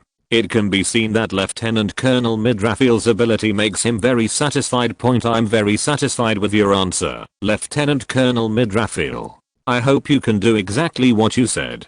The Romanian Navy needs to use this warship to its fullest potential. After Lieutenant Colonel Midrafil heard the words of Major General Lumberton, he knew that he was chosen as the officer who led the team to receive the warship this time, which meant that, as long as there were no accidents, the captaincy would definitely belong to him. In the face of such good news, Lieutenant Colonel Midrafil suppressed his inner joy and told Major General Lumberton, "Thanks to the Navy for trusting me. I will take my words as a requirement and keep pushing myself." Lieutenant Colonel Midrafil burst out laughing all the way out of the Admiralty. He couldn't wait to share the news with his friends. After returning to Constanta, he told Burke the good news, and his friends were also happy for him. When are you leaving, Mid-Raphael? We will pass before the keel is laid at the end of September. Mid-Raphael explained to you. After hearing Mid-Raphael's words, Burke said with a little surprise, isn't that only half a month? Yes, on September 25th, 1910, Lieutenant Colonel Mid-Raphael led a crew of 187 on board a train bound for Germany, where they would prepare for the newly built cruiser Count d'Azilla.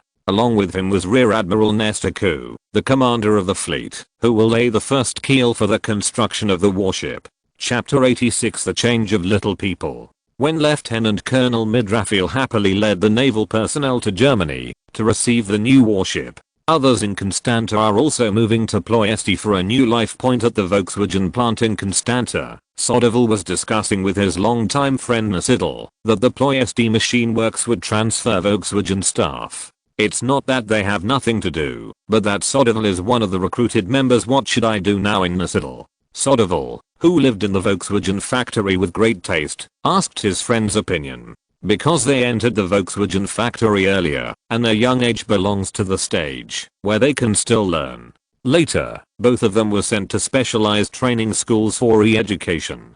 After they came out, they both took the workshop team leaders, and Soderville was promoted to the deputy director of the workshop because he was more resourceful and eager to learn. He was definitely young and promising at the age of 22. Have you been sent over to give you a raise? Edel asked about the topic he cared about most. Edel, you have been taking 130 lei for a month. Are you still thinking about the money? As long as the teacher taught us at our age during training at school, we need to master enough skills to help us stand facing his friend. The nature of a financial fanatic, Soderville once persuaded him. You're here again, Soderville, you're even more annoying than my mother. Besides, you've got 210 lei. Can I be jealous? Edel knew that Soderville was well intentioned, but he couldn't bear it. His advice. Okay, I won't talk about you anymore. This time, the management personnel who were transferred to the management have a 20% salary increase, and the workers only have 10%. But they have to go to Ploiesti and can't refuse. Soderville said himself. Get the message. Isn't that soon you can buy a second car? After Edel got the answer, he asked his friend after a little calculation. In the past few years, Soderville used most of his monthly wages to subsidize his family, and later bought a low-cost Dongfeng truck from the factory, 80% of the market price, but only one can be purchased as a benefit from the Volkswagen company, which also caused many Volkswagen employees to buy a car. Let his father run the transportation, and his family is a lot richer, and his younger brothers and sisters can go to school in the town.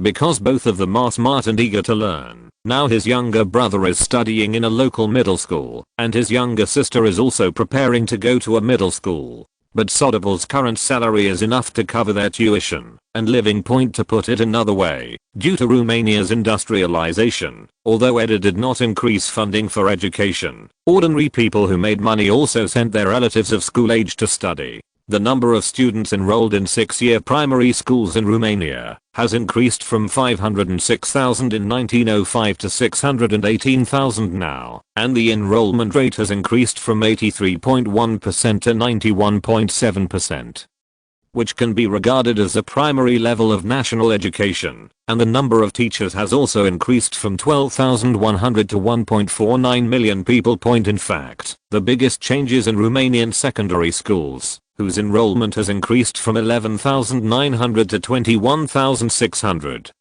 Now, the fact that the population of secondary schools is so small is related to the lack of education funds, and the subsidy received in Romanian secondary schools is less, resulting in higher fees. None of these can stop the desire for education of the people who got rich first. These are the credits of industrialization. Alright, let's get back to it. Soderville faced Edel's question and sighed inwardly before speaking. There is no discount for buying a car now. My money is only more than 900 lei. It will take at least half a year to save enough. After hearing this, Edel thought about it too. Although the cheapest Volkswagen Model T still needs 1,800 lei, the working class needs at least 2 years without food or drink to buy one. This is still a Volkswagen.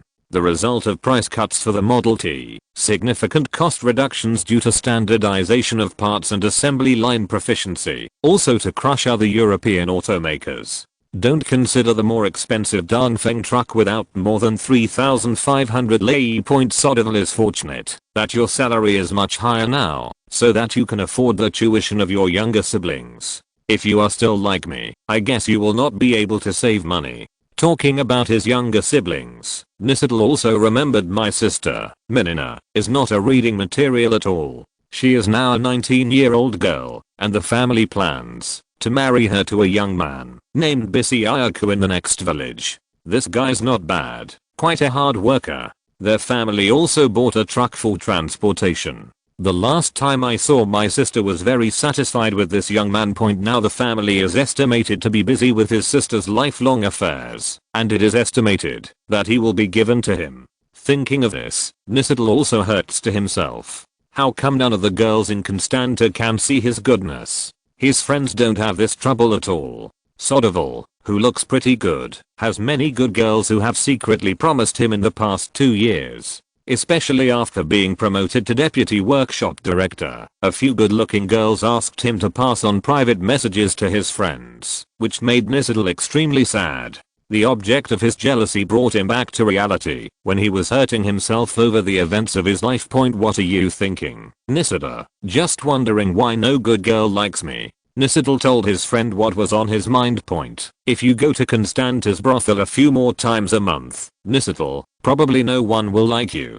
Edel said his friend's biggest weakness. Every month Edel's salary is not only handed over to his family. Half of it, the rest is basically spent on it. He had tried to persuade him many times, but Edel would not listen, and he used the pretense of caring about the living conditions of the stray girl. Okay, I'll correct this problem, and I'll go a few times less in the future. After Edel replied, he continued. Edel, after you go to Ploiesti this time, when will we meet? Don't worry, it's not too far away now, and I have to stay in the factory until November. It's not been less than 3 months, Nisida said. So we must cherish friendship. If I get married and have children in the future, I will definitely ask you to be the godfather of the children. Okay Edel, I will have a child in the future, and I ask you to be the godfather of my child. No problem at all. It's still vivid when I think of when we walked out of our hometown. Yeah, I still remember the scene where you brought me news about the public recruitment of workers. If it weren't for you, I would still be doing farm work at home. Faced with Edel's words, Edel quickly explained. I just hope to have one more partner in the factory. It's not as exaggerated as you said. The two fell asleep while chatting, and the next day Edel went to the assigned office to report. They have to go through more than 2 months of training. After all, there is a difference between a tractor factory and an automobile factory. Chapter 87 Training Funds. While the little man was struggling for his own destiny, Edel was inspecting the newly reorganized 10th Division in Hepreshan. As the hardest hit by the Army's conspiracy that year, only the division commander of the 10th Division participated in the operation. However, there are not a few officers who have fallen in corruption, which made Major General Jakacha, who took over as the division commander at the time, also a headache. After 4 years of rectification and the strong support of Principal Procy and the assignment of officers, he has finally done a good job. His Royal Highness, please see, this is a soldier conducting a shooting drill.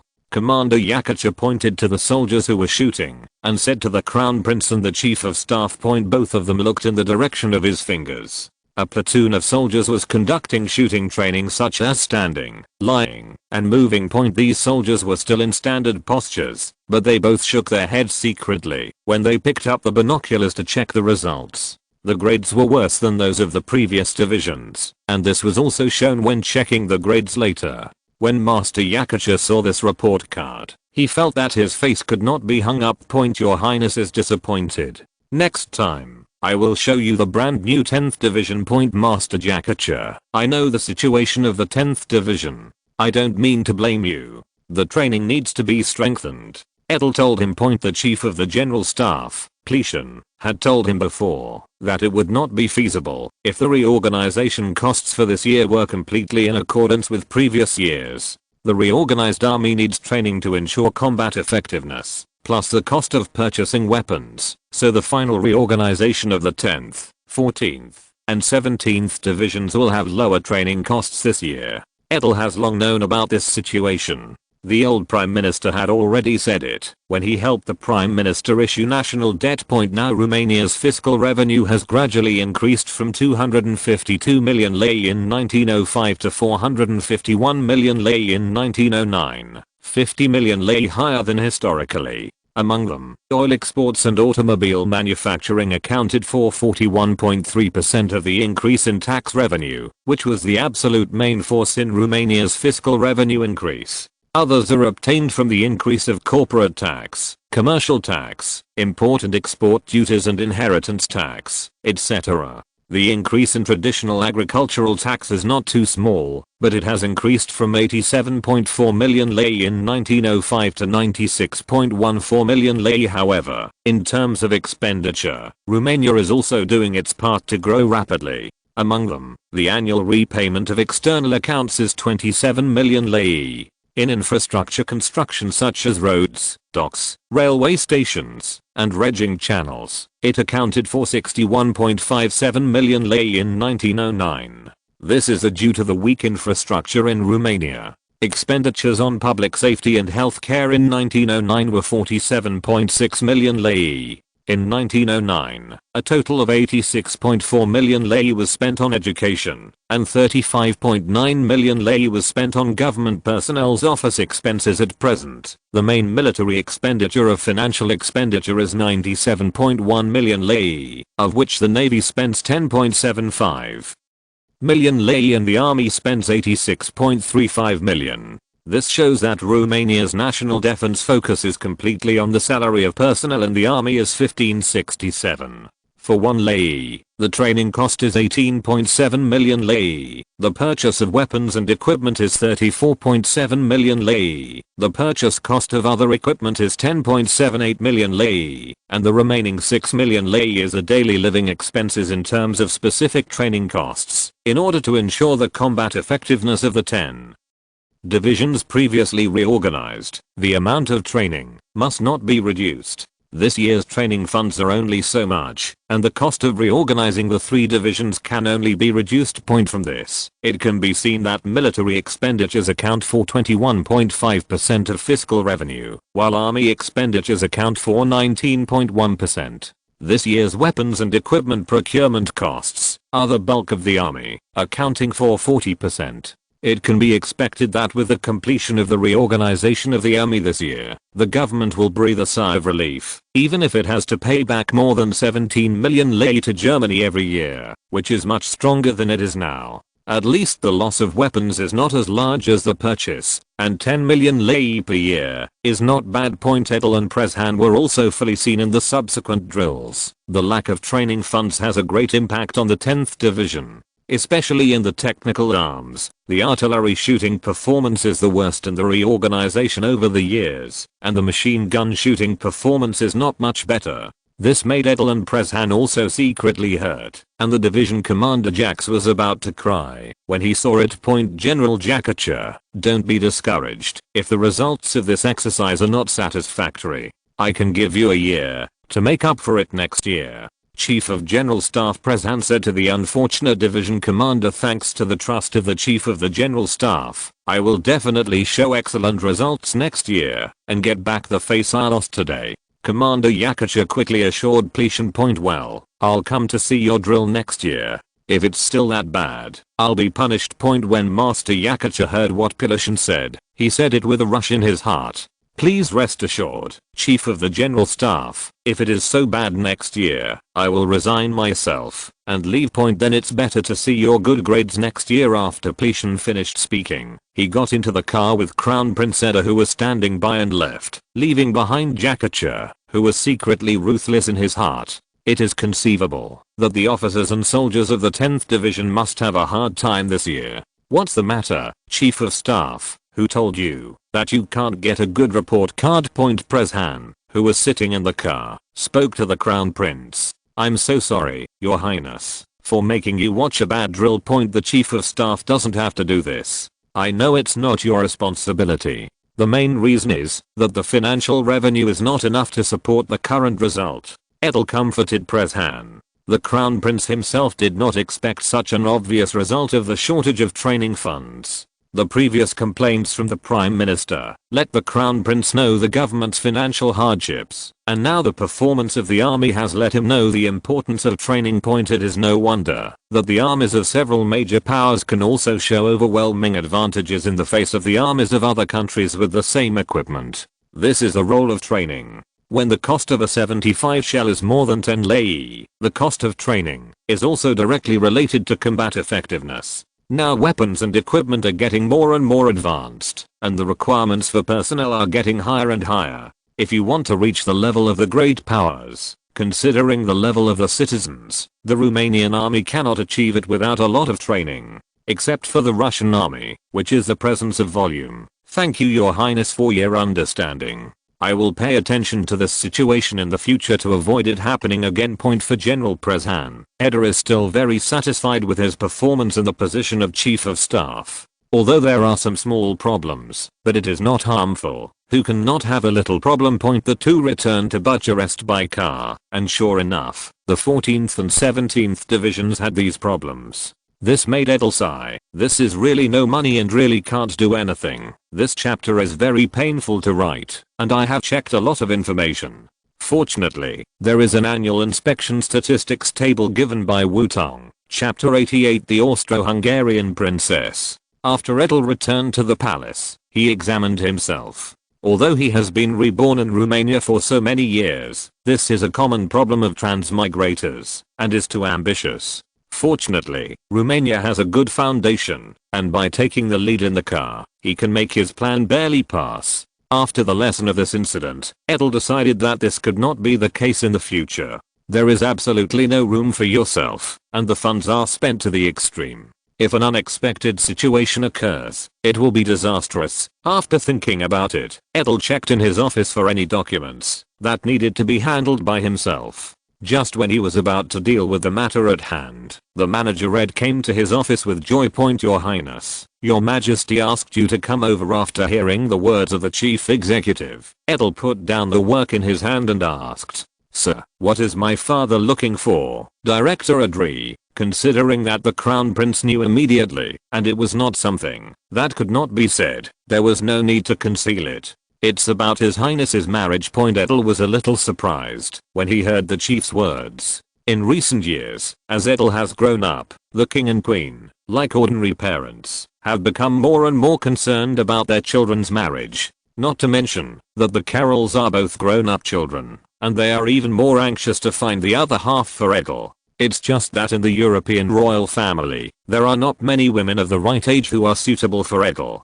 The relationship with a woman of the right age is not good, and now Caroline is looking for him to find a suitable partner. Edel followed the palace chief to the old king's office, and saw that Caroline was looking at a photo. Father, look for me. Although Edel knew what the old king was looking for, he couldn't directly ask him about his life. Edel, I came to you this time to show you a photo. After Caroline finished speaking, he handed the photo to the Crown Prince. Edel took this photo and saw that it was a young and beautiful woman with long black hair, and her facial features were a bit German. After seeing the person in the black and white photo, Edel knew that this woman was the reason he came. Edel, how are you feeling? Carol asked her son's opinion. Edel knew what his father meant, and he was conscious of his marriage, knowing that his marriage would be used as a political bargaining chip.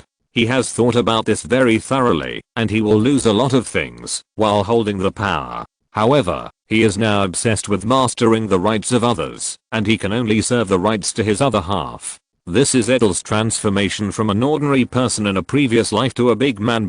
Your Majesty, this girl is not bad. After hearing Edel's words, Carol was obviously in high spirits and told him about the woman's experience. Edel, her name was Sophie Mary Frances Cartoni Alberta von Hornberg, grandniece of Emperor Franz of Austria-Hungary, daughter of Archduke Otto Franz. I'm only 19 years old this year, so it's a good fit for you. Edel felt a little strange in his heart when he heard that it was the princess of the Austro-Hungarian Empire. Because of the Romanians in Transylvania, they had a bad quarrel with Austria-Hungary. Although Romania is developing rapidly, the Austro-Hungarian Empire is a great power after all. The territory and population are there. It is very bluffing without a war. There is no reason to take the initiative to ask for marriage. Old King Carol saw his son's doubts and explained. Wilhelm II sent me a message before. Eder immediately understood that without the influence of external forces, how could Austria-Hungary show up so quickly? And the Kaiser played a key role. Now the center of gravity of the Austro-Hungarian Empire is in the Balkans, and it is at a disadvantage in the competition with Russia. If it were not for the support of Germany, it would have been hammered by polar bears. Since Germany's support is so needed, the Kaiser's concern must be treated with caution. It just so happened that Eder didn't have a fiancée yet, and there were quite a few members of the Habsburg family. The idea of marriage was under the consideration of the Kaiser. After that, things went smoothly. The Habsburgs have always had a tradition of marriage. In addition, Romania has developed well in recent years, and the Romanian royal family is also an offshoot of the German royal family, so there is no reason to refuse. Eder thought that he really got the attention of this distant relative. It could be seen that Germany had not made a lot of money to win over Romania in recent years. In this way, Eder is a little worried that Romania will be forced into the German tank, and it seems that he also needs to show some goodwill to Britain and France. What do you think of Edel? The old king couldn't help asking him when he saw that Edel had been thinking and didn't answer after recovering. Edel quickly replied to his father, looks good. Then let's see when we will arrange for you to meet. Sophie Mary, who was talked about in the carols, was also talking about Edel von Hohenzollern Sigma engine in Austria-Hungary. Our protagonist, His Royal Highness Crown Prince Edel of Romania. Princess. What do you think of this, Highness Edel? Anna, Sophie Mary's maid, asked her lady curiously. Okay Anna, how do I know the situation of this Crown Prince Edel? Sophie Mary has been in a mess since she knew that she would possibly marry the Crown Prince Edel. Although I knew that I was very likely to be married out, I didn't expect the result would be so soon. It can be seen from the photos that his father gave him that the Crown Prince Edel also has a handsome appearance, but I don't know how the Crown Prince's character and behavior are. Princess, this Crown Prince is so handsome. There are few young nobles who can match. Anna continued to speak reluctantly. Looking at this maid who grew up with her, Sophie Mary has a little thought of teaching her a lesson. Anna has always been a little fangirl in nature.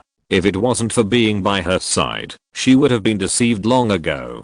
But his maid was right. The Crown Prince is indeed very handsome. I heard that he was able to borrow a large amount of loans from Germany to develop his country 5 years ago. Romania has developed well in recent years. My sister, what are you thinking about? Are you thinking of His Royal Highness Crown Prince Edel of Romania? Carl walked in and heard the words of the maid Anna and asked with a smile. Brother, if you do this again, I will ignore it. Sophie Mary, who was said to be the center, said angrily. Okay, Sophie, I just said it casually, don't take it to heart. Carl defended himself. Then I'll let you go. Brother, is there anything wrong with you coming here this time? Sophie Mary was a little surprised that her brother would come to her room, knowing that Carl usually wouldn't come. I'm actually here to deliver the letter, Carl continued, taking a telegram from his pocket after saying this. This is a telegram from Romania. It says that I hope you can choose a time for you to meet each other. When Sophie Mary heard the news, her face was a little red and asked then how to answer them. Don't worry, grandfather and uncle have discussed this matter. You can meet in Vienna at that time. After hearing her brother's words, Sophie Mary asked curiously, why is this Crown Prince Edel here? I don't know that. If you're listening to this novel on a channel other than Fanfic World, it means they downloaded and uploaded it without effort. We cordially invite you to visit our channel, Mundo Fanfic Novelos. There you'll find the original version of this story and you can explore many other novels of various genres. We're waiting for you to immerse yourself in a world of incredible novels. Chapter 89 Spring Audible, 2-in-1 4,500 words. In the Romanian royal palace, Eder is also considering a visit to Austria-Hungary. He plans to visit Austria-Hungary in February next year, that is, in February 1911. By the way, he will meet Princess Sophie Mary, as long as his behavior is not too weird, is estimated to be Edel's other half. Some people may say that the two have no emotional basis. This can only be said that the emotional foundation of political marriage can be slowly cultivated after marriage. Although Edel is not a political marriage, it is similar. While His Royal Highness the Crown Prince is planning for his lifelong affairs, Soderville in Constanta is about to embark on a new journey. In Volkswagen's training courses, he learned the difference between diesel and combustion engines. As for the advantages and disadvantages, Soderville can now say 1, 2, or 3. Now Soderville will go to the Ploiesti machine works together with the employees, dispatched by Volkswagen. This time, in order to transfer these employees to Ploiesti, Volkswagen has rented several trains this time.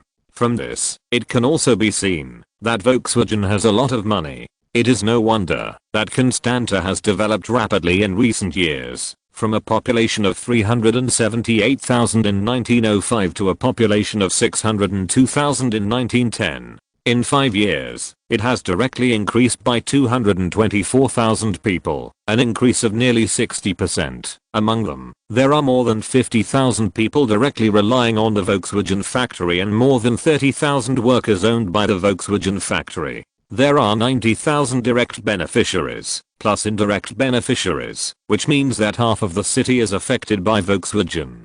This is also unmatched by the steel plant in Constanta, where Volkswagen is now in full swing. Now it is trivial for the railway company to dispatch several trains. Now Volkswagen plans to build Romania's first 9-story building in Constanta to show its image. Nicetal, I went there this time. I don't know if there will be a day when I will be transferred back to the public. On the train platform, Soderville was saying goodbye to his friend.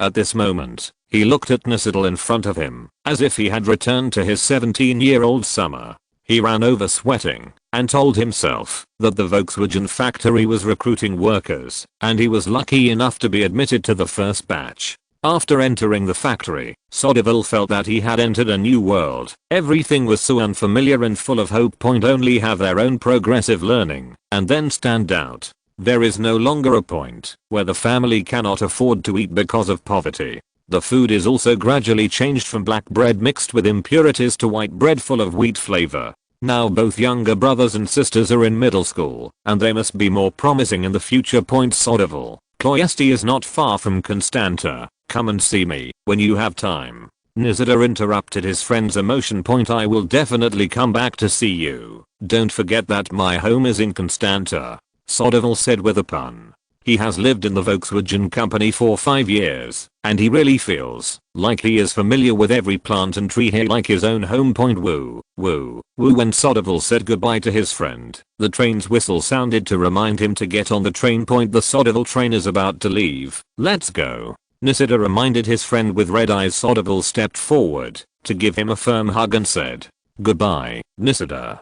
Soderville let go of his friend and boarded the train. The train started slowly, and Nicetal couldn't help shouting again when he saw his friend standing by the window. "You must remember to come back to see me." As the train moved, Soderville also called to Nicetal, who was farther and farther away. "I will point." After he finished speaking, he followed the train to move away from Nicetal's line of sight. Soderville, who was standing by the window, came to his seat to put his luggage and planned to take a good rest. Since the whole train was supported by the employees of the Ploiesti machinery plant, this car was filled with people from the workshop who knew the little boss Soderville, and when he saw that he was not in a good mood, no uninvited people came to interrupt. Let him sit quietly on the train. The current oil town of Ploiesti. It was already evening when the train arrived in Ploiesti, and the temperature in the evening in November in Romania dropped to -10 degrees. Everyone on the train put on thick winter clothes and prepared to get off the train, and Soderville was no exception in the same attire as the people on the train. After taking a breath of air conditioning, after getting off the train one by one, the whole person was in a good mood. Then he heard someone shouting from the platform. Everyone in the workshop lined up and walked out of the station one by one. After Soderville heard it, he shouted to the crowd coming out behind him, "The assembly workshop is here to rank." The voices also sounded next to each other. "Come and line up from the forging workshop. Come and line up from the tire workshop. The inspection workshop is here. Thanks to the militarized management of Volkswagen, every Volkswagen employee consciously lined up in a boxy team under the director of each leading workshop according to their own type of work. At this time, a tall man in his 50s walked up to a high platform with a tin horn in his hand and shouted to them, "I'm Portos Leku of the machinery factory, and I'm now the director of the factory. I'm very satisfied with everyone's performance and hope to build a brilliant machinery factory in the future. I won't say much about the weather now. The convoy is waiting outside. Everyone will drive to our factory one by one, and everything has been prepared for everyone in the factory. Now everyone is going." Under the leadership of the staff of the machinery factory, they followed the directions and left the train station in turn.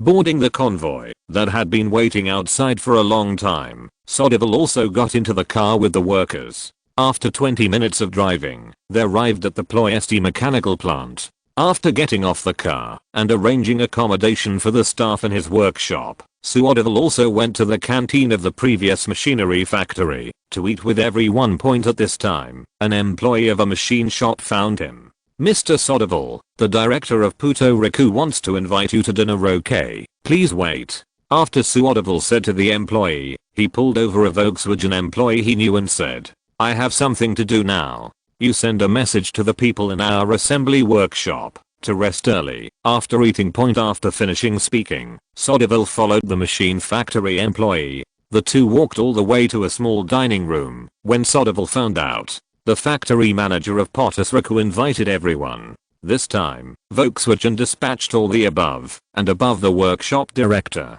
Sodivil saw that they were all acquaintances, and the only stranger was the factory manager of Portos Riku whom he met today. After seeing that everyone was here, the director of Portos Riku raised the red wine glass in his hand and watched the dozen or so elites of the public speak. "We will all be one factory in the future. I hope you gentlemen can bring the public's experience and working attitude to our machinery factory. Everyone knows that this time the Ploiesti machinery factory is newly built, but our products are also the same as before. Like Volkswagen, it is unique.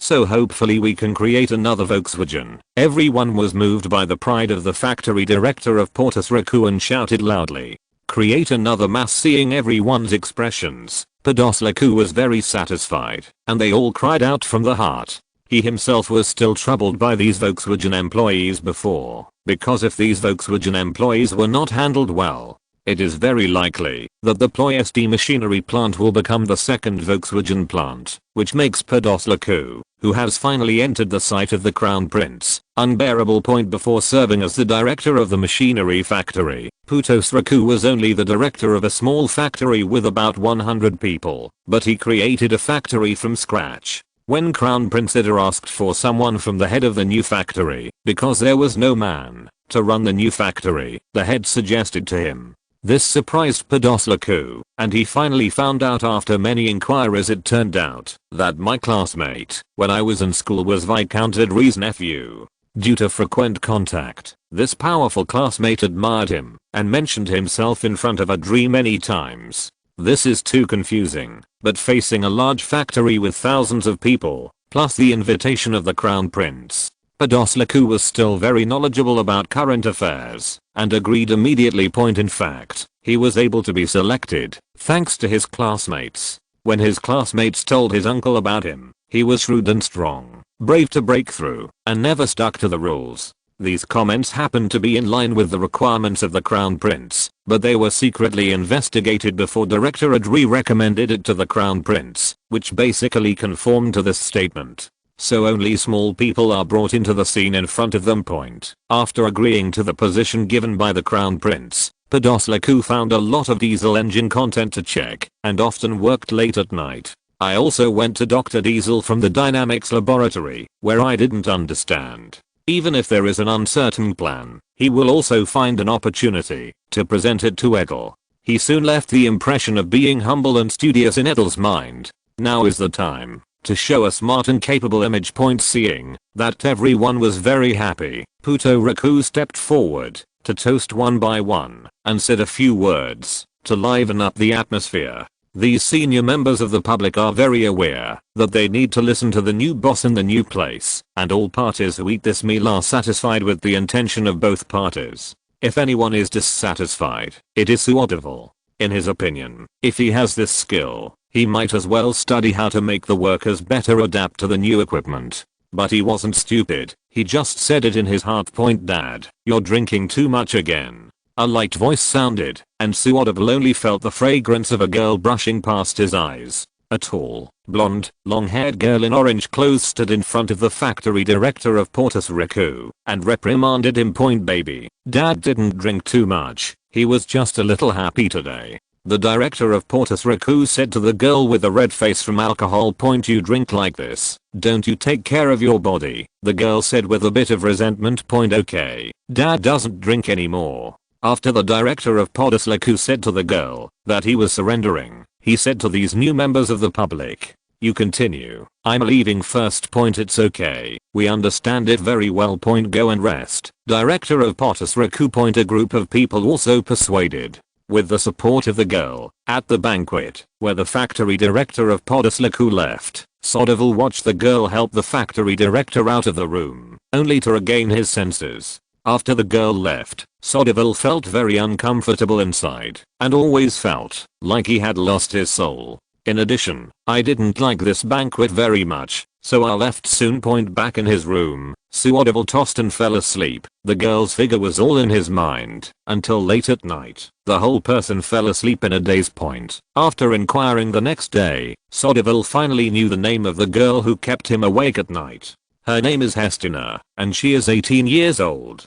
He attended secondary school in his hometown of Folkshani, but recently moved to Ploiesti. I heard that many boys who think they are good at school are pursuing her, but they are all rejected by her. Needless to say, her father, his mother, had heard that she had died of illness shortly after giving birth. When she came to Ploiesti, she put her father under control and did not allow him to drink too much. In the Ploiesti machinery factory, people like to call her the little princess, both because of her beauty and her personality.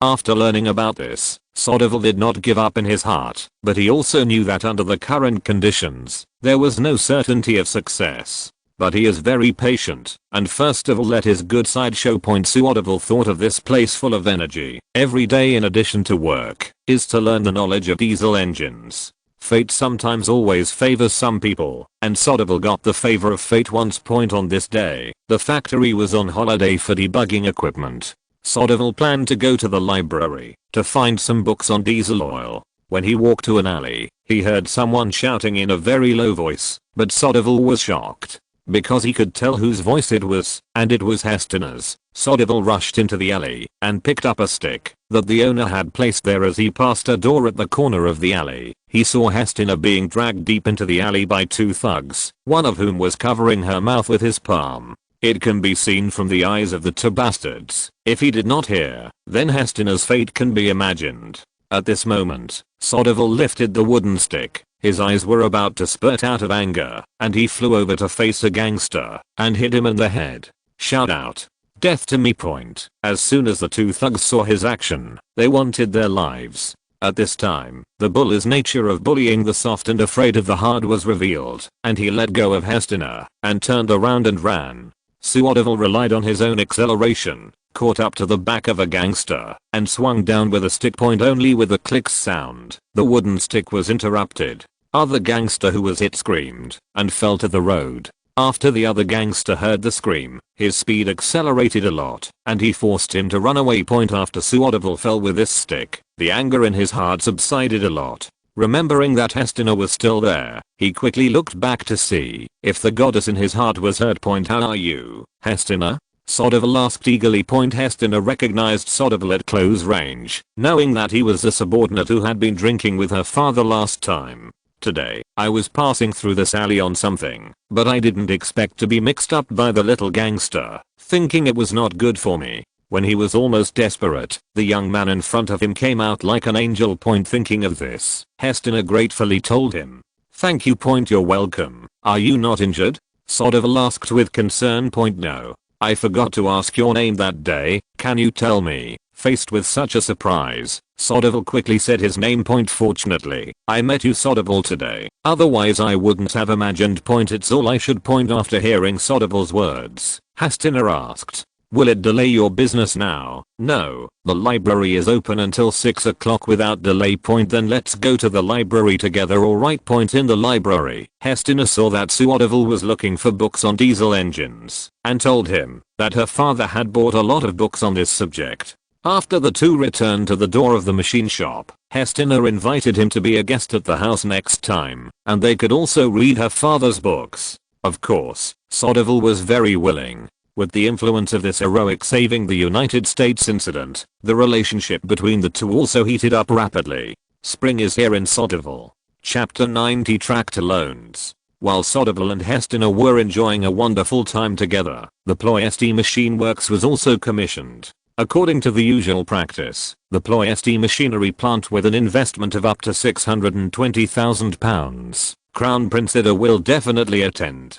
In fact, the Crown Prince did come to inspect, not because of its size, but because of its products. A week after the machine factory was put into operation, Edel came to inspect with his guards. The factory manager, Podus Raku, greeted him with a group of current machinery factory executives. As the director of the assembly workshop, Solvalia also had a seat at the tail of the greeting team. The factory manager of Putos Raku has been a little depressed recently, and his baby daughter Hestina and Solverio have been having a hot fight recently, which made him feel a little uncomfortable. It felt like his treasure, that he had treasured for many years, had been stolen by a thief, which made him a little angry every time he saw Thorvalia. Of course Solverio knew Hestina's father's unfriendly attitude towards him, but there was no way who made him like Hestina. Regardless of the relationship between the two future sons-in-law, Edel's car came to the door of the machinery factory. A large group of high-level machinery factory executives immediately came to welcome the Crown Prince under the leadership of the restored factory director of Podus Raku. In fact, Eda has been a little depressed recently. Since the two maids knew that he might marry the Austro-Hungarian princess, they began to ask frantically when they were resting at night. The tiger couldn't stand the wolves, and Edel was quickly defeated by the two maids. If it weren't for his youthful health and strong resilience, he now estimates that walking is sore. Wouldn't he have escaped the disaster this time? I have seen, your highness. After seeing Edel, who got out of the car, a group of senior officials of the machinery factory greeted the Crown Prince under the leadership of Puto Raku. Okay, you're welcome. After hearing the Crown Prince's greeting, a group of people straightened up and stood aside. Under the leadership of the factory director of Putos Raku, Eda walked into the factory area. Podus Raku knew what the Crown Prince wanted to see, and took him directly to the few tractors that had just been built in the factory to introduce them. His Royal Highness, please take a look. This is a Walker brand tractor that our factory has just made. It is designed with large and small wheels. The diameter of the two front wheels is 60 centimeters and the width is 10 centimeters. The diameter of the rear wheel behind the driver's seat is 120 centimeters, 25 centimeter wide. This can effectively ensure its driving on fields and dirt roads. He uses a 28 horsepower twin-cylinder inline diesel engine developed by the Power Laboratory to ensure the efficiency of this tractor. Please see, your highness, and it is also equipped with a large number of agricultural tools, which can make it an all-rounder in the countryside. Edel followed where his fingers pointed and saw that several tractors were neatly placed together. One of them also has plows, harrows, small flour mills, and trailers for cargo transportation, which fully demonstrates the versatility of the tractor. These are Edel's description of the tractor and its main role in the later generations to Putos Raku, and now he is putting it here. It is not a reflection of his own ideas. You did a good job, director of Putos Raku, Edel told him, looking at the tractor in front of him. Half of this tractor is due to his highness. I just made it. After receiving the Crown Prince's praise, Podus Raku patted the Crown Prince's ass a little. After hearing the words of the factory director of Podus Raku, Edel did not intend to struggle too much in this regard, and continued to ask, what's your current production of this tractor? How much do you plan to sell it for? What is the sales situation? How many people are interested? After hearing Edel's question, the factory manager of Putos Raku first spoke about the output. His Royal Highness, we have only started production now, and the personnel are not yet proficient in these equipment. Now we can only produce 20 tractors a day. I promise that in half a year, we will increase the output to 45 tractors. After talking about the output, the director of Putos Riku talked about the price. Because our tractors are generally used in rural areas considering the complex terrain in the countryside and the high requirements for durability, we plan to sell it for around 4,500 lei. When Edel heard that it was going to sell for £180, which was not more expensive than a Model T, he asked him a little puzzled, "Is it a little too expensive?" After hearing the words of the Crown Prince, the factory director of Putos Riku added, "The main reason is that the production cost of diesel engines is a bit high, and the amount of rubber used is relatively large. Please refer to the current tractor tires. We must sell at such a price to be profitable." Edel continued to ask,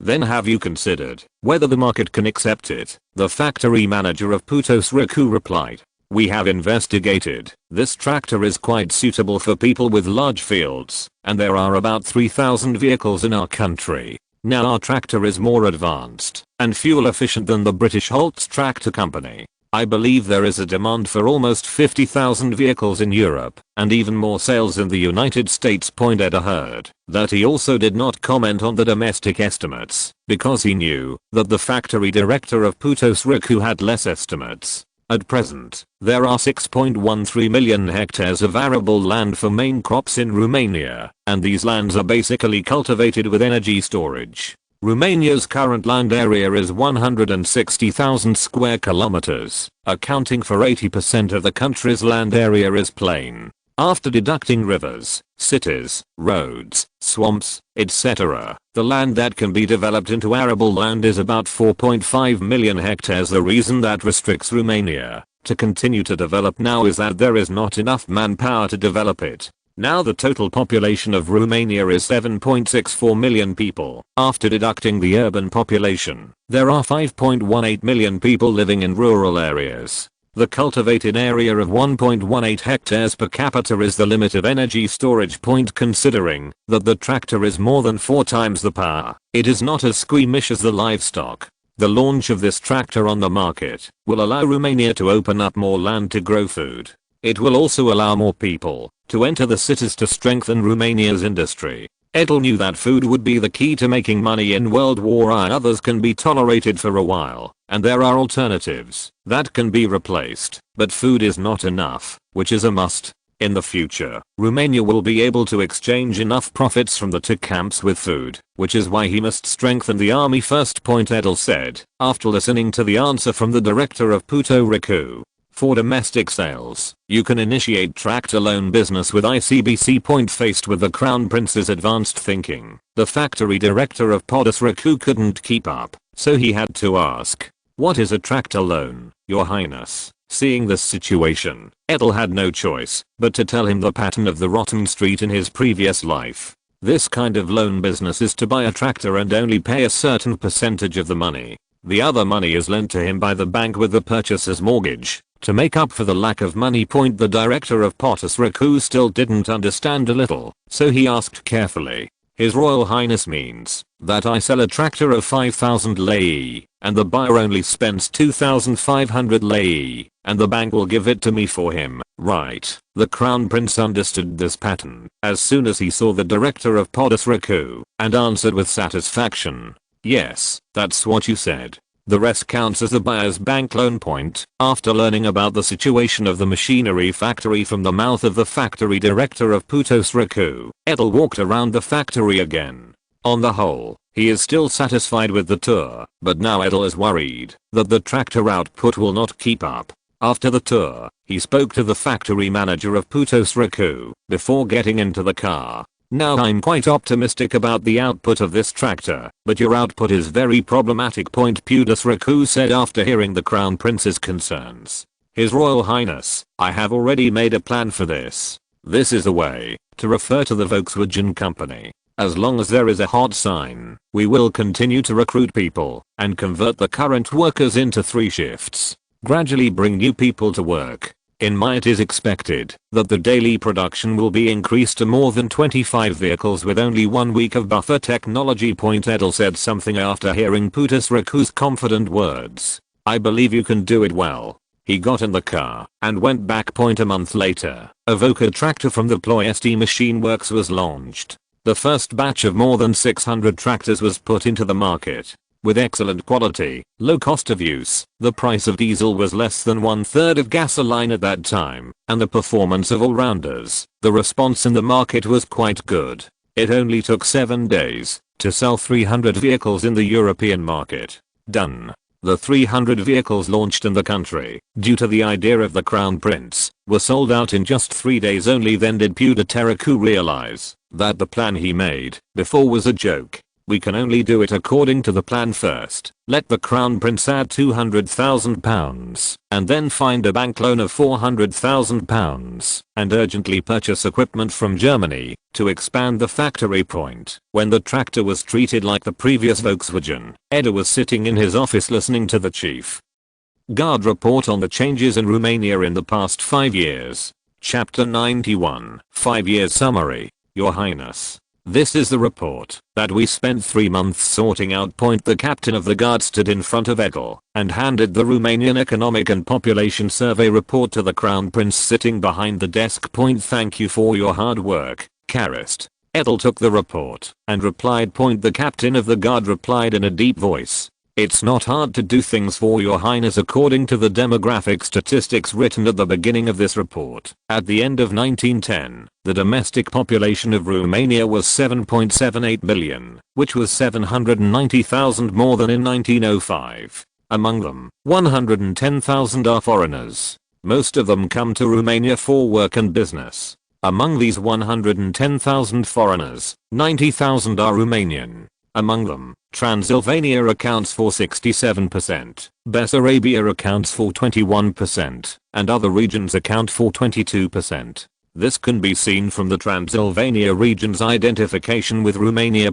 Regarding Romania's 7.67 million population, 3.82 million are males and 3.85 million are females. At present, it seems that the gender is relatively balanced. In terms of population growth, the birth rate per thousand in Romania is 42.3, the death rate is 24.4, and the annual population growth rate is 1.79%.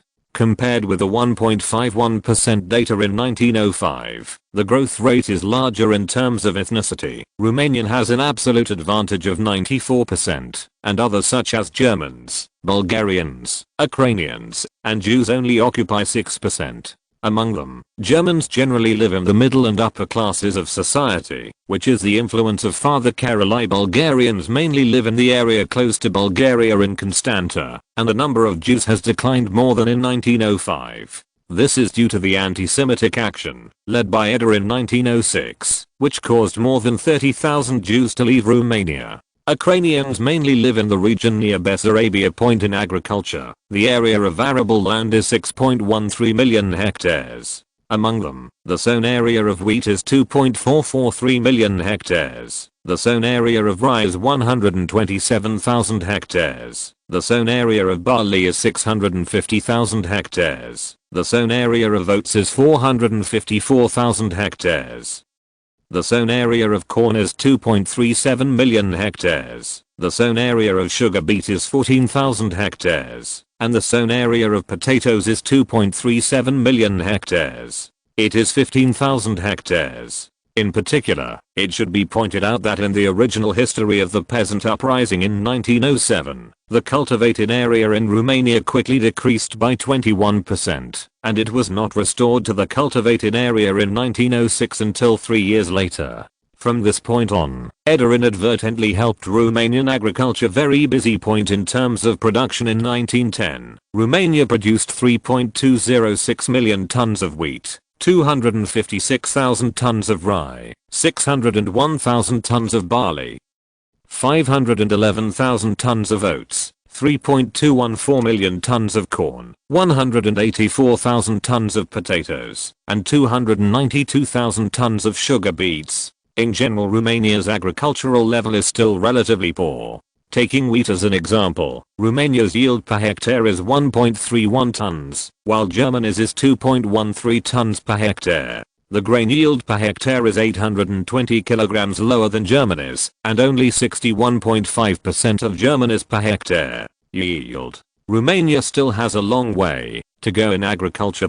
Romania still needs a lot of development in agriculture, but in industry Romania can be said to have achieved good results. There are now 1.38 million workers in Romania, including 760,000 in mining and manufacturing, 102,000 in commerce and finance, 158,000 in transportation and communications, 348,000 in services, and 12,000 in other industries. This shows the status of the mining manufacturing industry in Romania.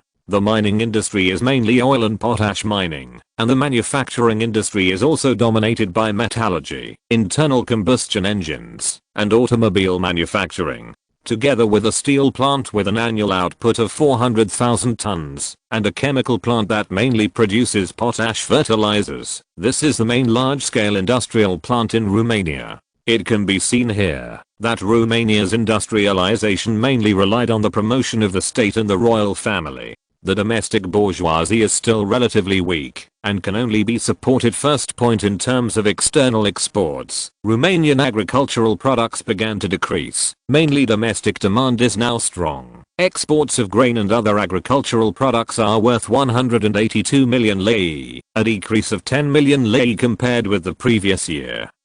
But it is still the second largest grain exporter in Europe. The top export products in Romania are still vehicles and spare parts, reaching 267 million lei. The second place is the export of refined oil products. Thanks to the vigorous development of the automobile industry, the price of oil has risen a lot. In 1910, the export volume of Romanian refined oil products and generic products reached 213 million lei. Including other types of exports, Romania's total exports in 1910 reached 956 million lei, 2.2 times more than 5 years earlier. This fully shows the strong momentum of Romanian exports. Total exports are strong, and imports are unambiguous. In 1910, Romania's imports totaled 891 million lei, which was 2 times more than 5 years earlier, Edel said. Among them, mechanical equipment occupies most of them, and the rest are light industrial products,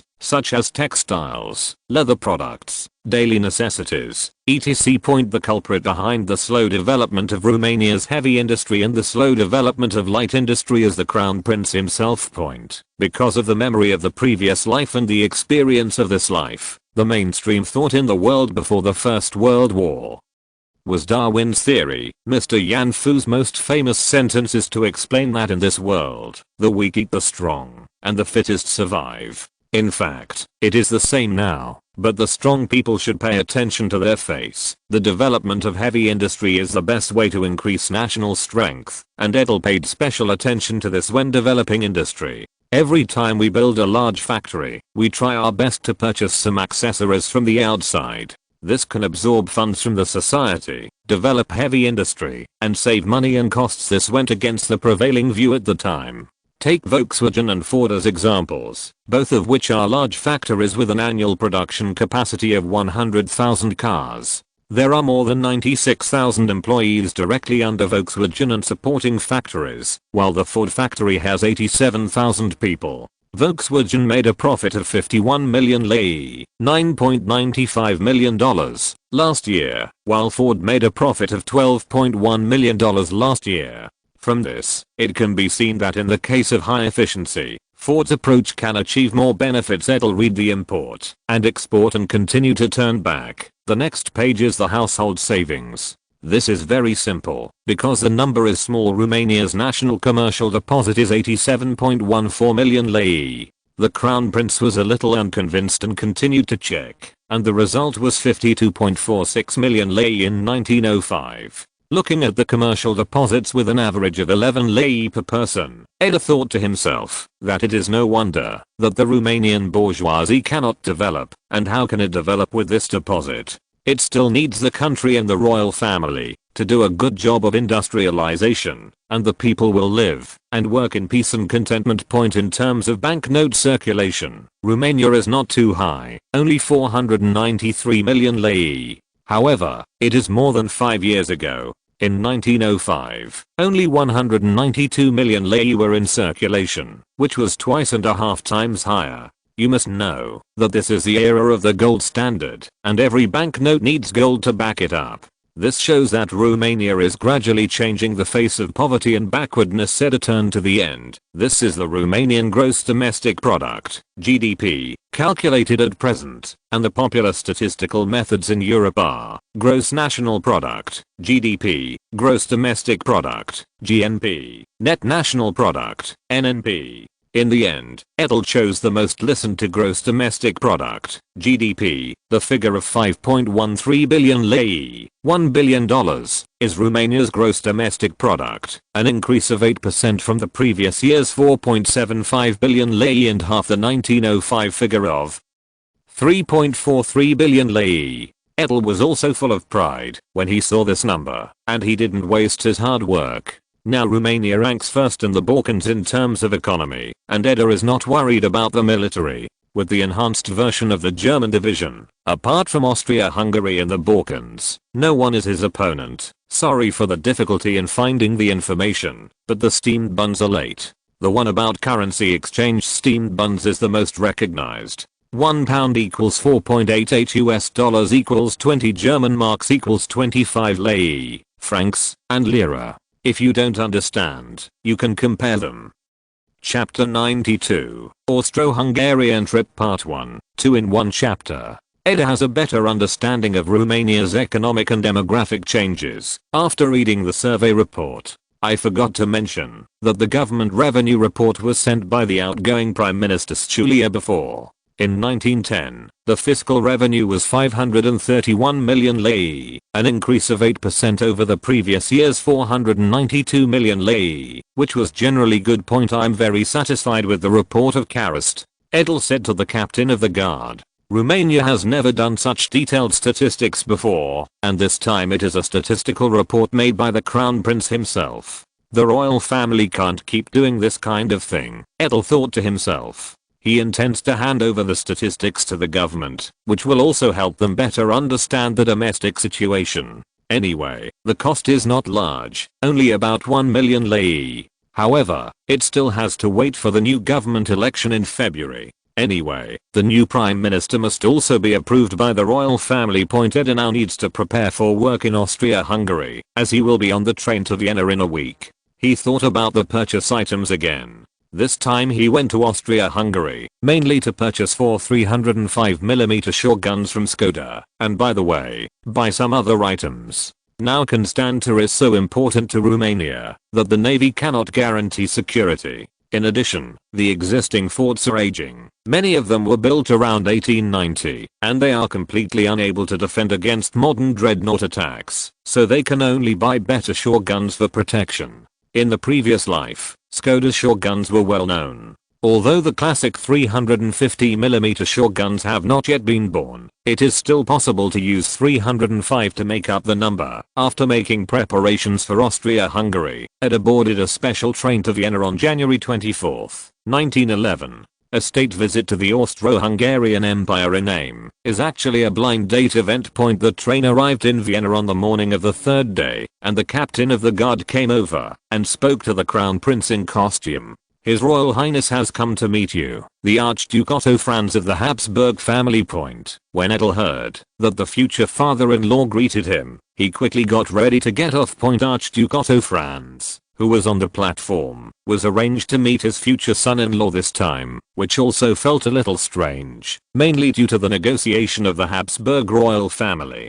Because this time the Crown Prince of Romania is mainly here for a blind date, it is not suitable for his brother Crown Prince Ferdinand to meet him, and the others are a little less important. Only the relationship between the Grand Duke Otto Franz should be considered as a relationship of the old husband. Nice to meet you, Your Excellency Archduke Otto Franz. Edel got off the train and greeted Archduke Otto Franz, who was standing at the leader of the welcoming team. As expected of the playboy of the Austro-Hungarian royal family, Archduke Otto Franz, who looks like a talent. The Habsburgs were notorious for their profligacy and misbehavior. His wife and children seldom saw him, and he was unwilling to hold any position in the empire. Even though he married Princess Josepha of Saxony in 1886, his uncle, Emperor Franz Joseph of Austria-Hungary, was dissatisfied and ended up giving up his right to the throne. Now that he can welcome him, it is probably because he is his future father-in-law.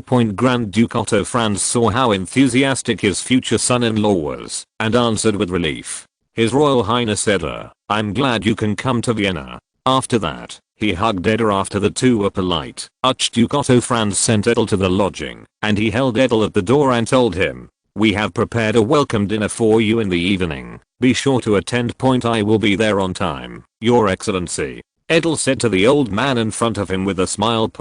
After sending off His Excellency the Grand Duke, Edel took the head guard and his party into the room. Karist, I need to prepare for the welcome dinner, the Crown Prince said to Karist, who was instructing the guards to salad. Okay, Your Highness. The captain of the guard replied when he heard the Crown Prince's order, and he pointed to a guard and shouted, "Bic, go get the third white suitcase on the clothes cart." Okay, let's go right away. The guard named Piccolo answered. Immediately put down the work in hand and go to take out the dress that the Crown Prince needs. European nobility etiquette is very cumbersome, especially the royal family. Edel prepared more than 20 sets of dresses for this trip, including attending dinner parties, luncheons, afternoon tea, traveling, hunting and so on.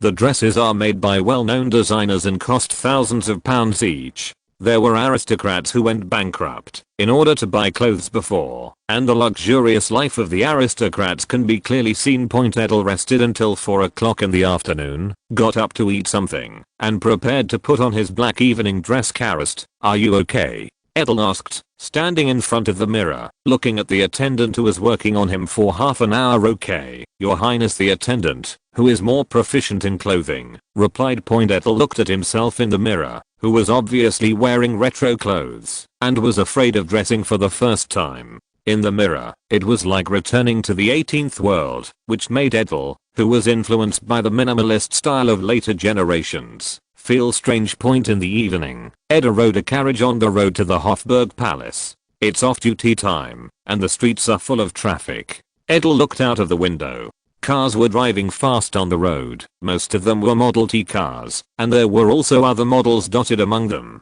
Workers who got off work on both sides of the road also rode their bicycles on their way home, most of which were classic 28 bars, which also shows the recognition of this bicycle by people from all over the world. It looked like Ploiesti was doing a good job at the bike factory, Edel thought to himself in the carriage. Edel hasn't cared about Ploieski's work for a long time. The stubborn Pole is only seen on every earnings report. His Royal Highness, we have arrived at the Hofburg Palace. The captain of the guard said to the contemplative Crown Prince. Then let's go down. The captain of the guard opened the door first and led the Crown Prince out of the carriage. Standing at the gate of the Hofburg Palace, Edel looked at the huge palace in front of him. The history of this palace can be traced back to 1279. Almost every generation of emperors has remodeled or expanded their own palaces. Therefore, the Hofburg Palace is a witness to various architectural styles in Europe. Whether it's Gothic, Renaissance, Baroque, Rococo, or 8th century Forks classical styles, the Hofburg Palace brings them all together. It records the prosperity of the empire under the enlightened rule of Queen Maria Theresa, and also records the brilliant achievements of Joseph II in inheriting the mother's business and implementing reforms. Of course, it also records that Emperor Franz I married his daughter in order to quell the dispute with Napoleon. Shame. Of course, in the era of Emperor Franz Joseph I, the multi-ethnic state was booming and declining. When Edel decided the palace, Archduke Otto Franz saw him come forward and ask, "Edel, are you shocked by this palace?" "Yes, Your Excellency, I'm amazed by the size and long history of this palace." Edel replied to his future father-in-law. Okay, let's go in. You are the protagonist today. Archduke Otto Franz took Edel through the gate, passed through Heroes Square to the ceremonial hall where the party was held. Archduke Otto Franz briefly explained to Edel in Heroes Square Prince Eugen, who was invincible in the Turks' war, and Archduke Carol, who successfully resisted Napoleon. It can be seen that Austria-Hungary still attaches great importance to Edel, and held a welcome dinner for him in this 1,000 square meter ceremonial hall, which is usually the place where the emperor ascended the throne, and held balls. When Archduke Otto Franz took Edel into the ceremonial hall, the guests who had already arrived knew that the protagonist of the night had arrived. Edel, you have to have fun today. This is specially held for you. The playboy and future father-in-law teased Edel. His Majesty is here. Just as Edel was about to answer, the officer on duty made a notification that everyone stood up. Then a grey-haired old man walked in, and Edel and everyone hurriedly saluted. I have seen your Majesty. After everyone saluted, the 80-year-old man walked up to Edel and said, I mainly came to see my niece-in-law this time. She is indeed a talented person and a good player in running the country. I'm very relieved to hand Mary to you. Edel responded politely. Your Majesty, you are overrated. No, Franz Joseph. I waved to stop Edel's speech and continued. I have carefully watched your performance in Romania over the past few years. Whether it is in terms of internal affairs or the military, your achievements are the best of your peers in Europe. Over time, Romania will develop and grow under your leadership. Edel did not expect Franz Joseph I to comment on him like this, and believed that the old emperor's words would soon spread in Europe. Right now Edel isn't quite ready to step up to the stage for everyone to study. Edel immediately denied that His Majesty's compliment made me terrified. Romania's achievements today are all due to the efforts of my father and all Romanian people.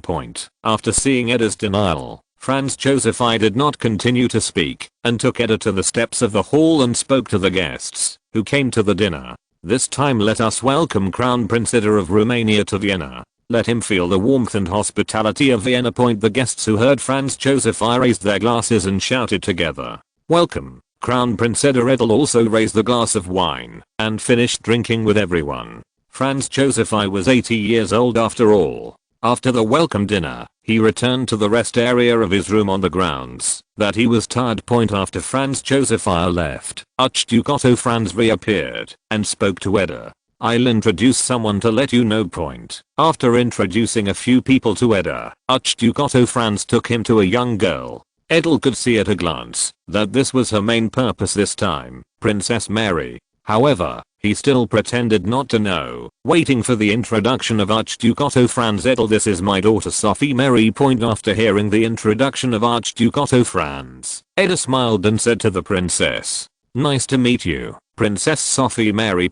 Sophie Mary looked at the Romanian crown prince brought by her father. He also said with a smile, it's a pleasure to meet you too, Your Highness. Edel. My biggest surprise today is to see Princess Sophie Mary. Edel praised the beauty in front of her. Your Highness is very kind.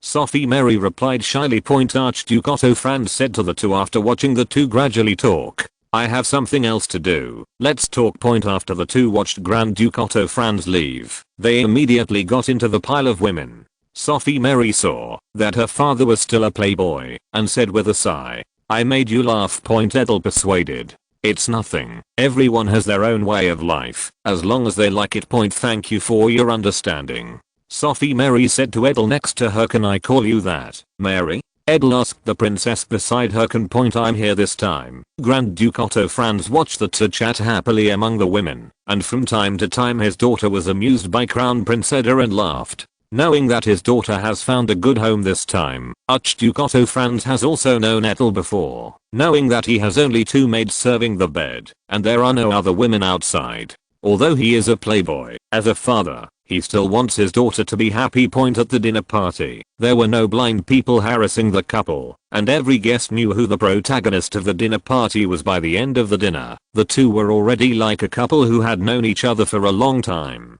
Seeing that the time is almost up, Sophie Mary said, Edel, I'm very happy to be with you. Me too, the only regret is that I have known you for a shorter time. Edel said lovingly. It's getting late today, go back to rest early. How about we see you tomorrow? Sophie Mary said. Edel saw that it was almost 10 o'clock in the evening, knowing that the dinner was almost over, and he also needed to go back to rest, and agreed. Well then we will see you tomorrow. Beautiful princess. Goodbye my prince. After the two said goodbye, Sophie Mary returned to her room, and the maid Anna asked curiously, Princess, how is your highness? Edel Sophie Mary recalled the scene of chatting with Crown Prince Edel and said with a little blushing, "He's handsome and gentle, and he's funny." The maiden looked at her master sweet smile and knew that she was in love. After parting with Sophie Mary, Edel greeted Archduke Otto Franz and walked out of the Hofburg Palace. The captain of the guard who was waiting at the gate stepped forward and asked his crown prince, "How was this dinner, your highness?" Edel, recalling her experience with Sophie Mary, replied, "Very well, this is a good start point." After he finished speaking, he got into the carriage and continued to talk to the captain of his bodyguard.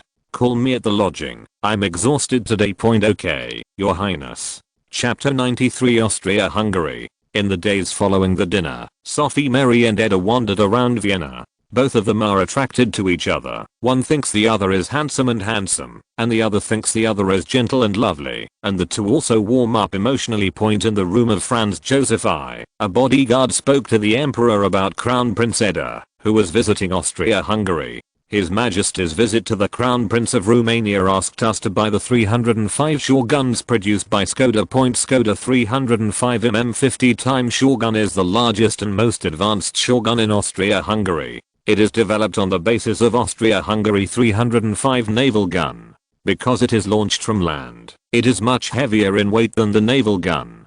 The gun weighs 75.6 tons. The rate of fire is 2 to 3 rounds per minute. The bomb weight is 412.5 kilograms. The initial velocity is 867 meters per second, and the lifespan is 220 rounds. The maximum elevation range is 18,600 meters, and the effective range is 15,400 meters. On the whole, it is much stronger than the German 305 gun. Otherwise Edel would not have rushed up to Baba.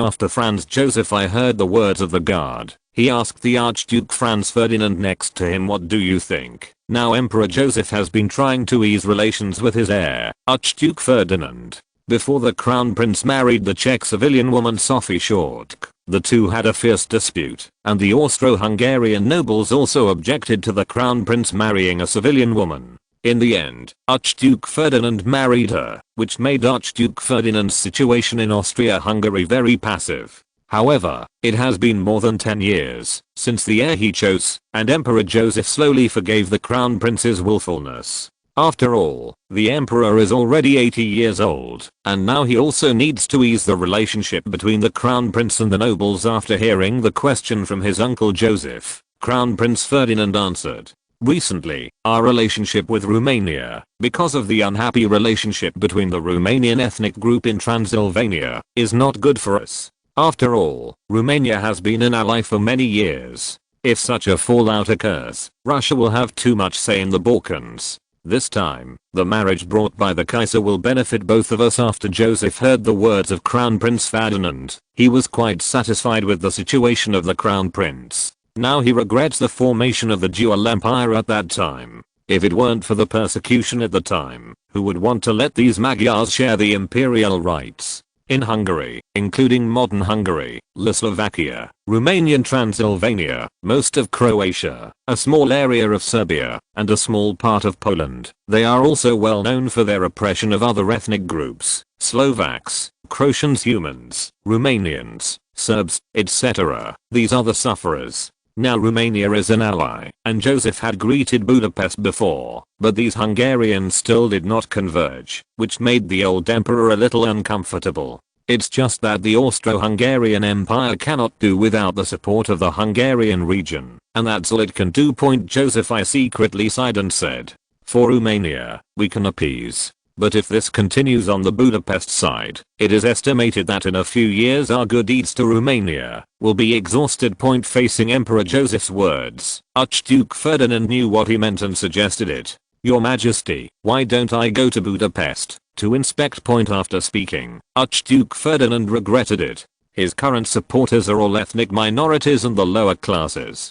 Hungary is a place in Austria-Hungary that oppresses ethnic minorities the most. Plus he was an advocate for the Austro-Hungarian Navy, and Hungary had absolutely no interest in the Navy. If he goes to visit Budapest, it is estimated that the effect will not be very good. Sure enough, Joseph I rejected his proposal. Ferdinand, now is not a good time for you to visit Budapest. Let's appease Romania first, and then slowly correct the problem in Hungary. Joseph I said something he didn't believe, and the Hungarians felt too bad for him. What does your majesty mean? Agree to Romania's purchase request. Can you disagree? We reject them when we marry Romania. With the consent of Joseph I, the Austro-Hungarian government gave the green light and the Romanian procurement list was fulfilled. Edel, who was playing with Princess Sophie Mary, sent the princess home and returned to the cave to get the news from the captain of the guard. Edel asked, taking back the good mood, that his fiancée was together. Austro-Hungary has agreed. Yes, your highness. They quoted us at the purchase price of their own army, 700,000 lei for a 305 short gun. Karest expressed the goodwill of Austria-Hungary to Romania. 700,000 lei is still relatively cheap. We can add 2 more doors. Eda's goodwill towards Austria-Hungary is also very good at climbing up. How are you, your highness? Karest felt that this might not be good and persuaded him. Just do as I say. Edel replied affirmatively. He doesn't plan to spend more time on Austria-Hungary, even though the Austrian-Hungarian flower group is not bad at present. This dualistic empire will be torn apart in a few years. Now even if it is a marriage, he will not spend more effort on Austria-Hungary, or think about taking more inheritance when it collapses in the future. In Eda's view, the dual empire is completely the product of failure. In Europe, the majority of the people say nothing but empty talk. This is the experience of later generations. The efficiency of Austria-Hungary is not bad. It may be trying to ease the relationship with Romania, and quickly agreed to the request of the crown prince. Skoda is also happy to sell 2 more guns, and of course it will not refuse the deal, promising to deliver 6 Romanian customized 305 short guns within 2 years. Edel continued to accompany Princess Sophie Mary to the mountains and waters, and she was simply overjoyed. Happy times are always short, and in a few days the 2 young lovers will part. At Vienna railway station, Princess Sophie Mary took Edel's hand and said reluctantly, "Will you miss me when you go back to Romania?" Edel certainly knew how to answer at such a time. "Don't worry, my princess, I will miss you tomorrow. Then you go back and send me a message. Don't worry, I will do it," Edel whispered to her, after comforting the lovely person in front of her. "I plan to tell my father after I go back and marry you." Sophie Mary is a 19-year-old girl. After hearing the words of the old fritters from the crown prince, her face turned red.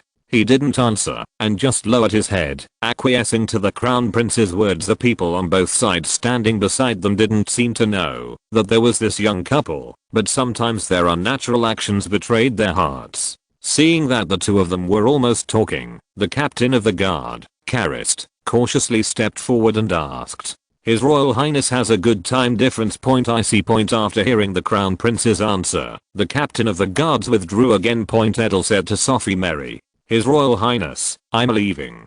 In my heart, I will miss you every day."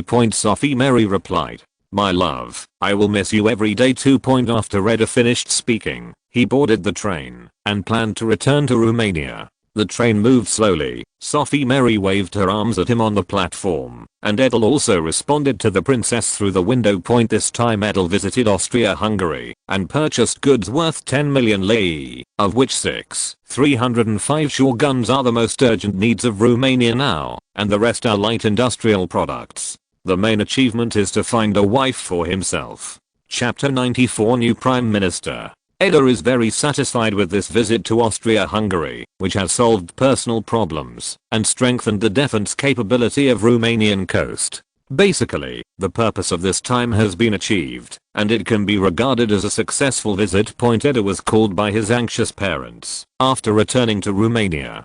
Just like ordinary parents, they are concerned about their children's spouses. "How is that girl Edel?" the anxious mother, Queen Elizabeth, asked eagerly after Edel sat down. "Queen, you are too impatient. Wait for Edel to say it herself." As a father, Caroline persuaded his wife, and it seemed from his tone that he was also very concerned about his son's spouse. "I'm just concerned about my son's marriage." The mother rarely refuted the father, which surprised Edel a little. In his 21 years of experience, his mother had basically never opposed his father, and it seemed that his mother was really anxious. Seeing this situation, Edel coughed twice to ease the atmosphere, and then told Sophie Mary's situation. Mother, Sophie Mary is a good girl, gentle and kind, and prefers to ride horses. As Edel recalled her performance with Sophie Mary, she organized the language to speak to her parents. Then are you planning to marry her? Caroline asked the core question that he and his wife valued most. Father, I think she is my suitable other half. Edel said his plan. Then when are you going to marry her? After hearing his father's words, Edel knew that it was not up to him to decide when to get married, but according to his parents' current mood, he should not be slow. So he answered, you call the shots. I have no opinion. After hearing their son's words, the Carols laughed with satisfaction. A week later, the Romanian royal family proposed to Princess Sophie Mary of the Austro-Hungarian royal family, Crown Prince Edel. Of course, Austria-Hungary would not refuse to agree on the third day. Following a telegram exchange, Austria-Hungary and Romania finally set their marriage to September 15. When his mother was busy with her own marriage, her father, Carol I, called Edel to his room. Edel, what do you think of the current election? Carol I asked Edel this Romanian parliamentary election. In addition to being busy with his own marriage during this time, Edel is also very concerned about this election. It needs to be explained here that Romania is still fighting for the prime minister seat between the Liberal Party and the Conservative Party. The Liberal Party introduced Icon Bricianu as a candidate for the prime minister's seat, while the Conservatives introduced Titu Maiorescu as the candidate to compete with the Liberal Party. Now the two sides are fighting fiercely in parliament, and both want to take the prime minister's throne into their own hands. Here I want to mention the outgoing old prime minister Stulia. He is the leader of the Liberal Party. The Conservative Party is pro-German, who is pro-British and French on the surface. In fact, he is only a prince. Whoever the royal family is close to, he is also close to whom, which is really a chameleon in Romanian politics. However, it was his performance like this that allowed him to secure the throne of prime minister for 10 years. Moreover, during the period of Edel's industrialization, he could suppress other voices in the country and fully promote the industrialization process of Romania, so half of Romania's current achievements are his credit point. If he hadn't retreated bravely this time, it is estimated that he would have been able to do it for a few years. However, this old fox knows that he has been occupying the prime minister's seat for so long, which has caused a lot of dissatisfaction. If he stayed any longer, he might be greeted with public anger. At that time, the royal family would not be able to protect himself, and the old fox would retire for the sake of the family's future and his own reputation. Now the two prime minister candidates know that to win, they must be approved by the royal family. The two debated topics ranging from people's livelihood to industry to infrastructure construction.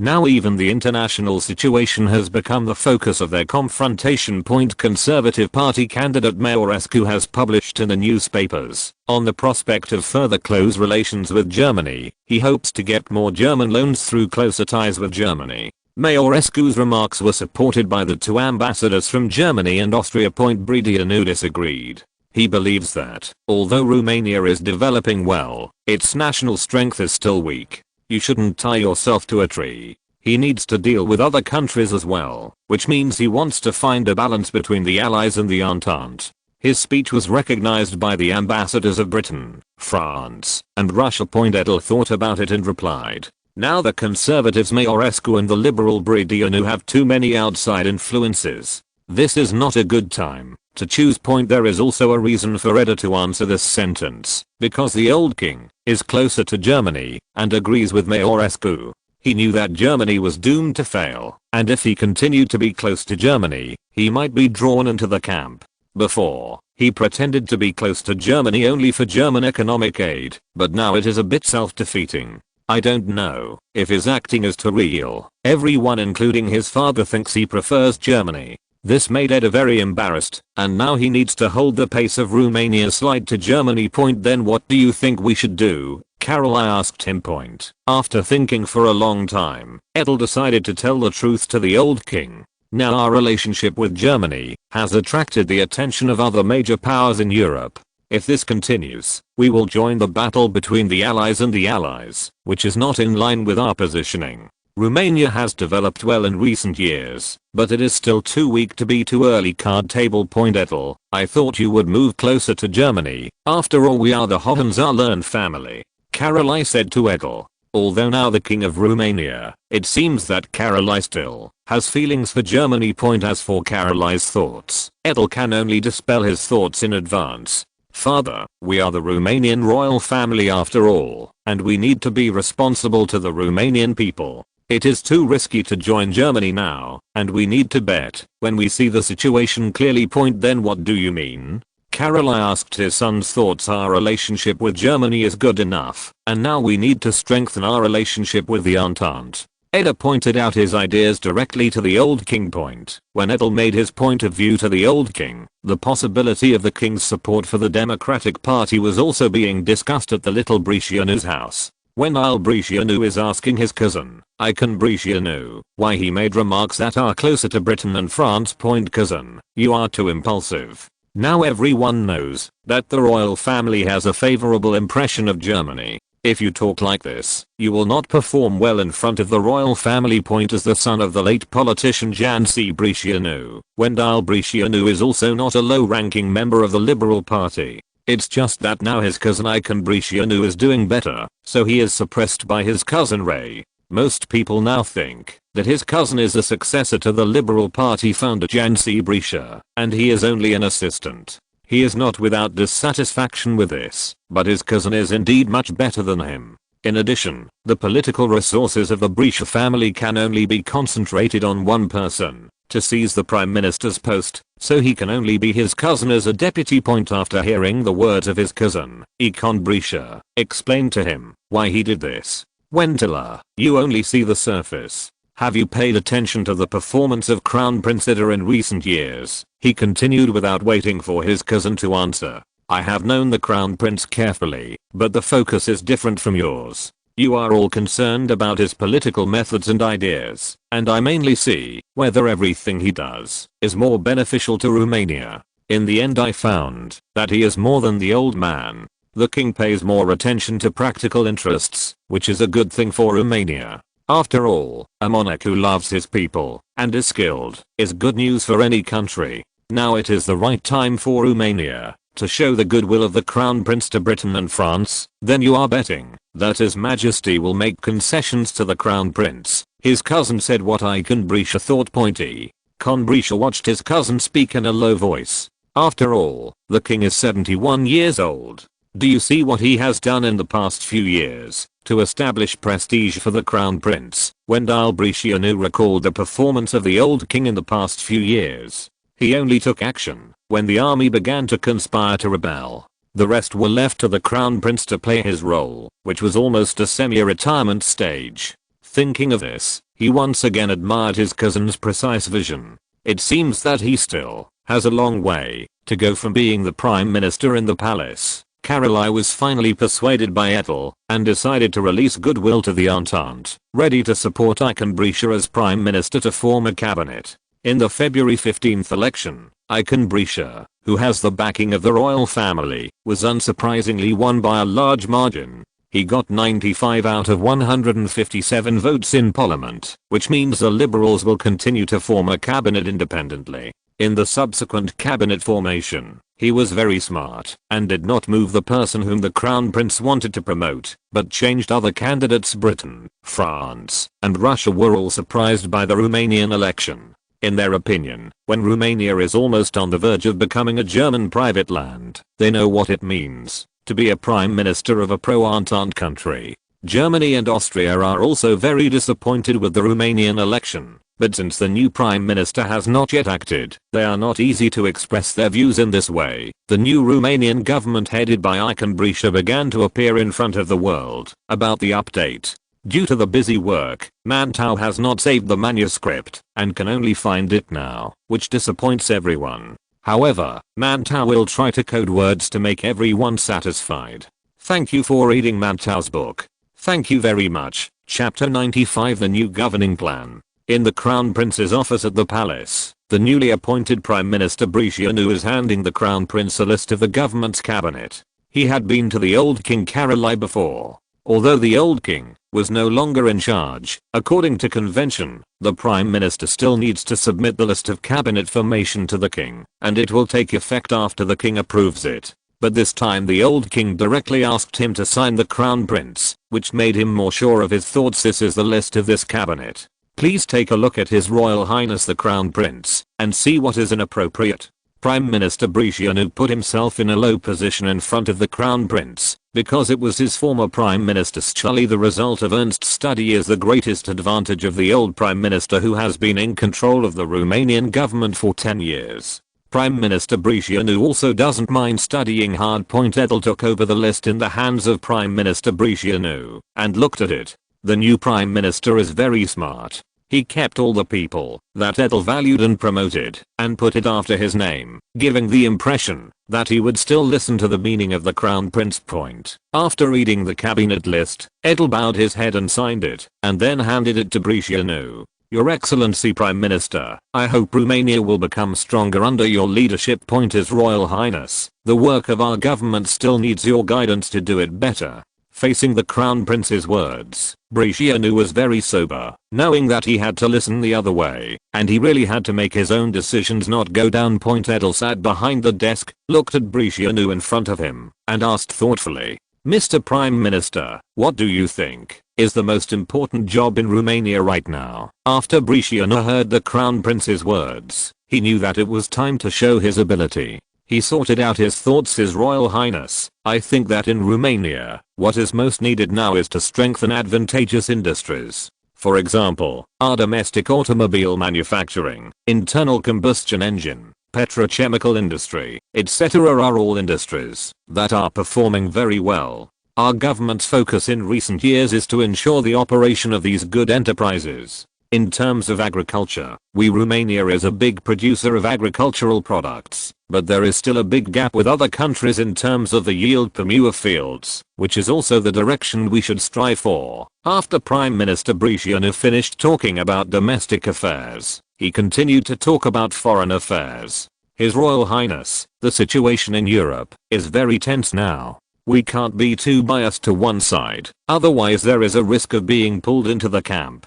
I think we need to show goodwill to every country that can help us. Edel understood what the Prime Minister meant. He believed that the close relationship with Germany had already affected Romania's national interests. Now he needs to focus his diplomacy on improving relations with the Entente, which he and the Prime Minister have taken into account. Edel looked at Prime Minister Bricianu, who expressed his ruling philosophy, and thought in his heart that this Prime Minister is still a very smart person, but he still does not know more than Edel, a person from later generations. I'm very satisfied with your answer, Your Excellency Prime Minister. But I need to add a few points. The first, agriculture should not only increase the output, but also expand the planting area. This requires improving our agricultural cultivation level.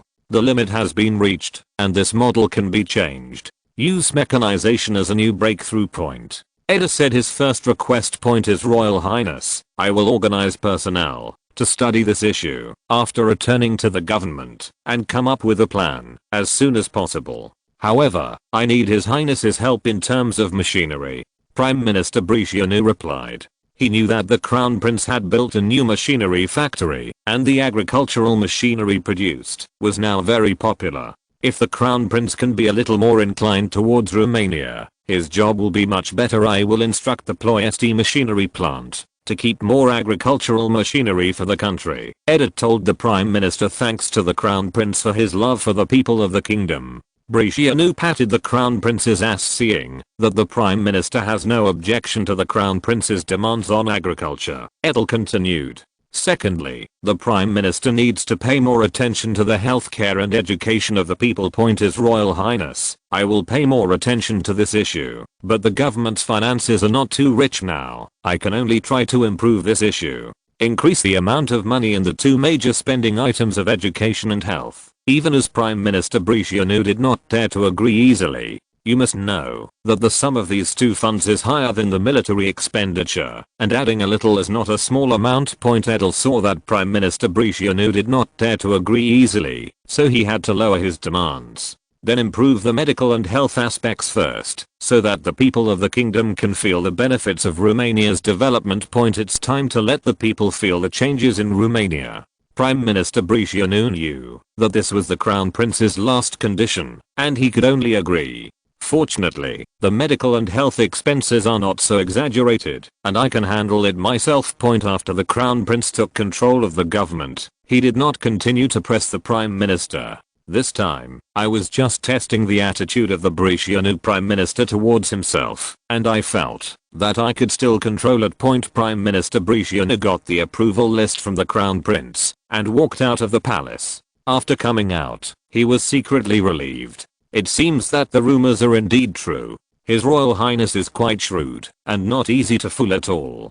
Fortunately, I have already thought about it before, otherwise there is no way to pass the level. Of course, what he said to the Crown Prince was not fooling, nor did he dare to fool. These are all the ruling policies he had thought of before, and now the Crown Prince has added 2 more to him, increasing the pressure on the newly appointed Prime Minister. After seeing Briceanu come out, a large group of senior Liberal Party leaders surrounded him, and his cousin Wentila stepped forward and asked, "How is the Prime Minister's audience with the King this time, in front of the top Liberal Party? He is not easy to show too close." His Royal Highness approved the cabinet list. Hearing that the list has been approved, a group of senior Liberal Party leaders are also very happy. There have been prime ministers who have been called back by the king with the list of cabinet formation before and changed it again. Wentila noticed that his cousin used the word His Royal Highness, and now only the Crown Prince can approve the cabinet list who meets the status of His Highness. So he asked,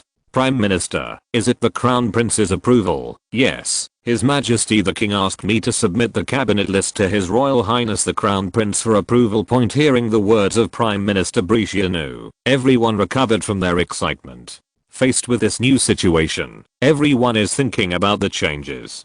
Prime Minister Briceanu glanced at Kirachuri, who was also in the welcome crowd, thinking that this Sterlia's nephew is really good. When he entered the political arena, he was escorted by an old fox. He was valued by the Crown Prince if he had a little achievement. I heard that the Crown Prince took the initiative to make him a confidant.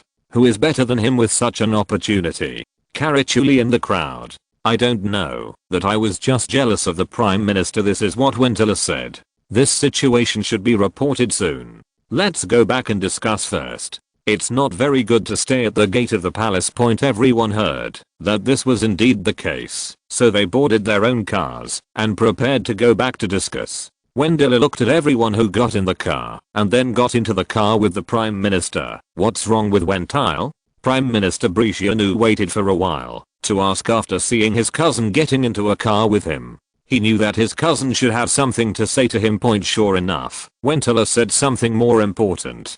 "Cousin, the ambassadors of Britain, France, and Russia would like to visit you." Prime Minister Briceanu said after a moment of contemplation. "When I got back, I told them that I very much welcome their visit. If you're listening to this novel on a channel other than Fanfic World, it means they downloaded and uploaded it without effort. We cordially invite you to visit our channel, Mundo Fanfic Novelos. There you'll find the original version of this story and you can explore many other novels of various genres. We're waiting for you to immerse yourself in a world of incredible novels." Chapter 96 Borrowing from 3 countries. After returning to the Liberal Party headquarters, a group of senior officials discussed with Prime Minister Briceanu. "There is no reason to discuss it, and we can only act according to the circumstances and see if the Crown Prince will make any move. The reason for this result is that everyone has long been warned about the Crown Prince taking over power. It was already obvious in the performance of the king before, but I didn't expect that even the power to approve the cabinet was given to the Crown Prince. Now, we only need to send what was sent to the king for instructions to the Crown Prince, and the rest will remain as usual." After negotiating with a group of high-level officials to no avail, Prime Minister Briceanu and his cousin Wentila came out. After boarding the carriage, Wentila whispered to his cousin. "They said they would like to visit tomorrow night. Okay, I'll wait for them at home." Prime Minister Briceanu knew that his cousin was talking about the ambassadors of Britain, France, and Russia. For them now, it is a diplomatic victory to be able to make Romania lean towards neutrality. because they know that Germany's economic and military penetration into Romania is too high, and they can't pull it back in the short term. By 1910 Germany had invested £36.7 million in Romania, mainly in manufacturing and mining. Sure enough, the news of the Crown Prince's approval of the cabinet list reached everyone's ears after their discussion. However, the high-level officials of all parties have been psychologically prepared for this, and they still do what they should do. Only the lower classes are talking about it. The next day, Prime Minister Bricianu returned home in the evening to wait for the visit of the 3 ambassadors after finishing the work of the government. At nearly 7 o'clock, the 3 ambassadors came, and his cousin Wendela went out to greet him. Seeing the 3 ambassadors, after entering the door, Prime Minister Bricianu stood up and spoke to the 3 ambassadors respectively. "Hello, Ambassador Richard Mann. Welcome to the humble house." Richard Mann is Britain's new ambassador, replacing Lister, who had made no progress in Romania. Congratulations to Mr. Bricianu for taking up the post of Prime Minister. Under the leadership of His Excellency, Romania will surely become more prosperous. Ambassador Richard Mann said to Prime Minister Bricianu. Thank you, Mr. Ambassador, for your concern for Romania. After Bricianu finished speaking, he continued to greet the French ambassador Jane Bard and the Russian ambassador Firilovsky respectively. Then everyone sat down in the living room, and after the servant brought tea, Prime Minister Bricianu opened the topic first. "Mr. 3 ambassadors, what do you think of Romania?" The 3 ambassadors sitting across from them were still the first to speak. From the British ambassador Richard Mann: "Your Excellency Prime Minister, Romania has achieved good results in recent years. Many of your products have good sales in Europe. To tell you the truth, before I came to Romania as an ambassador, I drove a Volkswagen." Hearing what Ambassador Richard Mann said, everyone smiled kindly. Having said that, if Romania had not developed very well in the past few years, and there was a good-looking army, if it was still the same as it was 5 years ago, it is estimated that they would not pay so much attention to Romania. After all, it is now the #1 power in the Balkans, except Austria-Hungary, and it is also worthy of the Allies to win over. Thanks to Ambassador Richard Mann for his love for Romanian products. In recent years, Romania has achieved the current results under the leadership of the old Prime Minister Stulia, which is the result of the help of friends from all walks of life. Bricianu politely speaking of, "Everyone understands the role of the Crown Prince in the economy, but it is impossible to say this to the outside world. After all, the government is the main body of management in the country." His Excellency the Prime Minister is absolutely right. Romania needs help from friends from all walks of life. It's just that Romania seems to have been out of balance in its diplomacy in recent years, which is not good for the country. Russian Ambassador Firilovsky offered his opinion. Mr.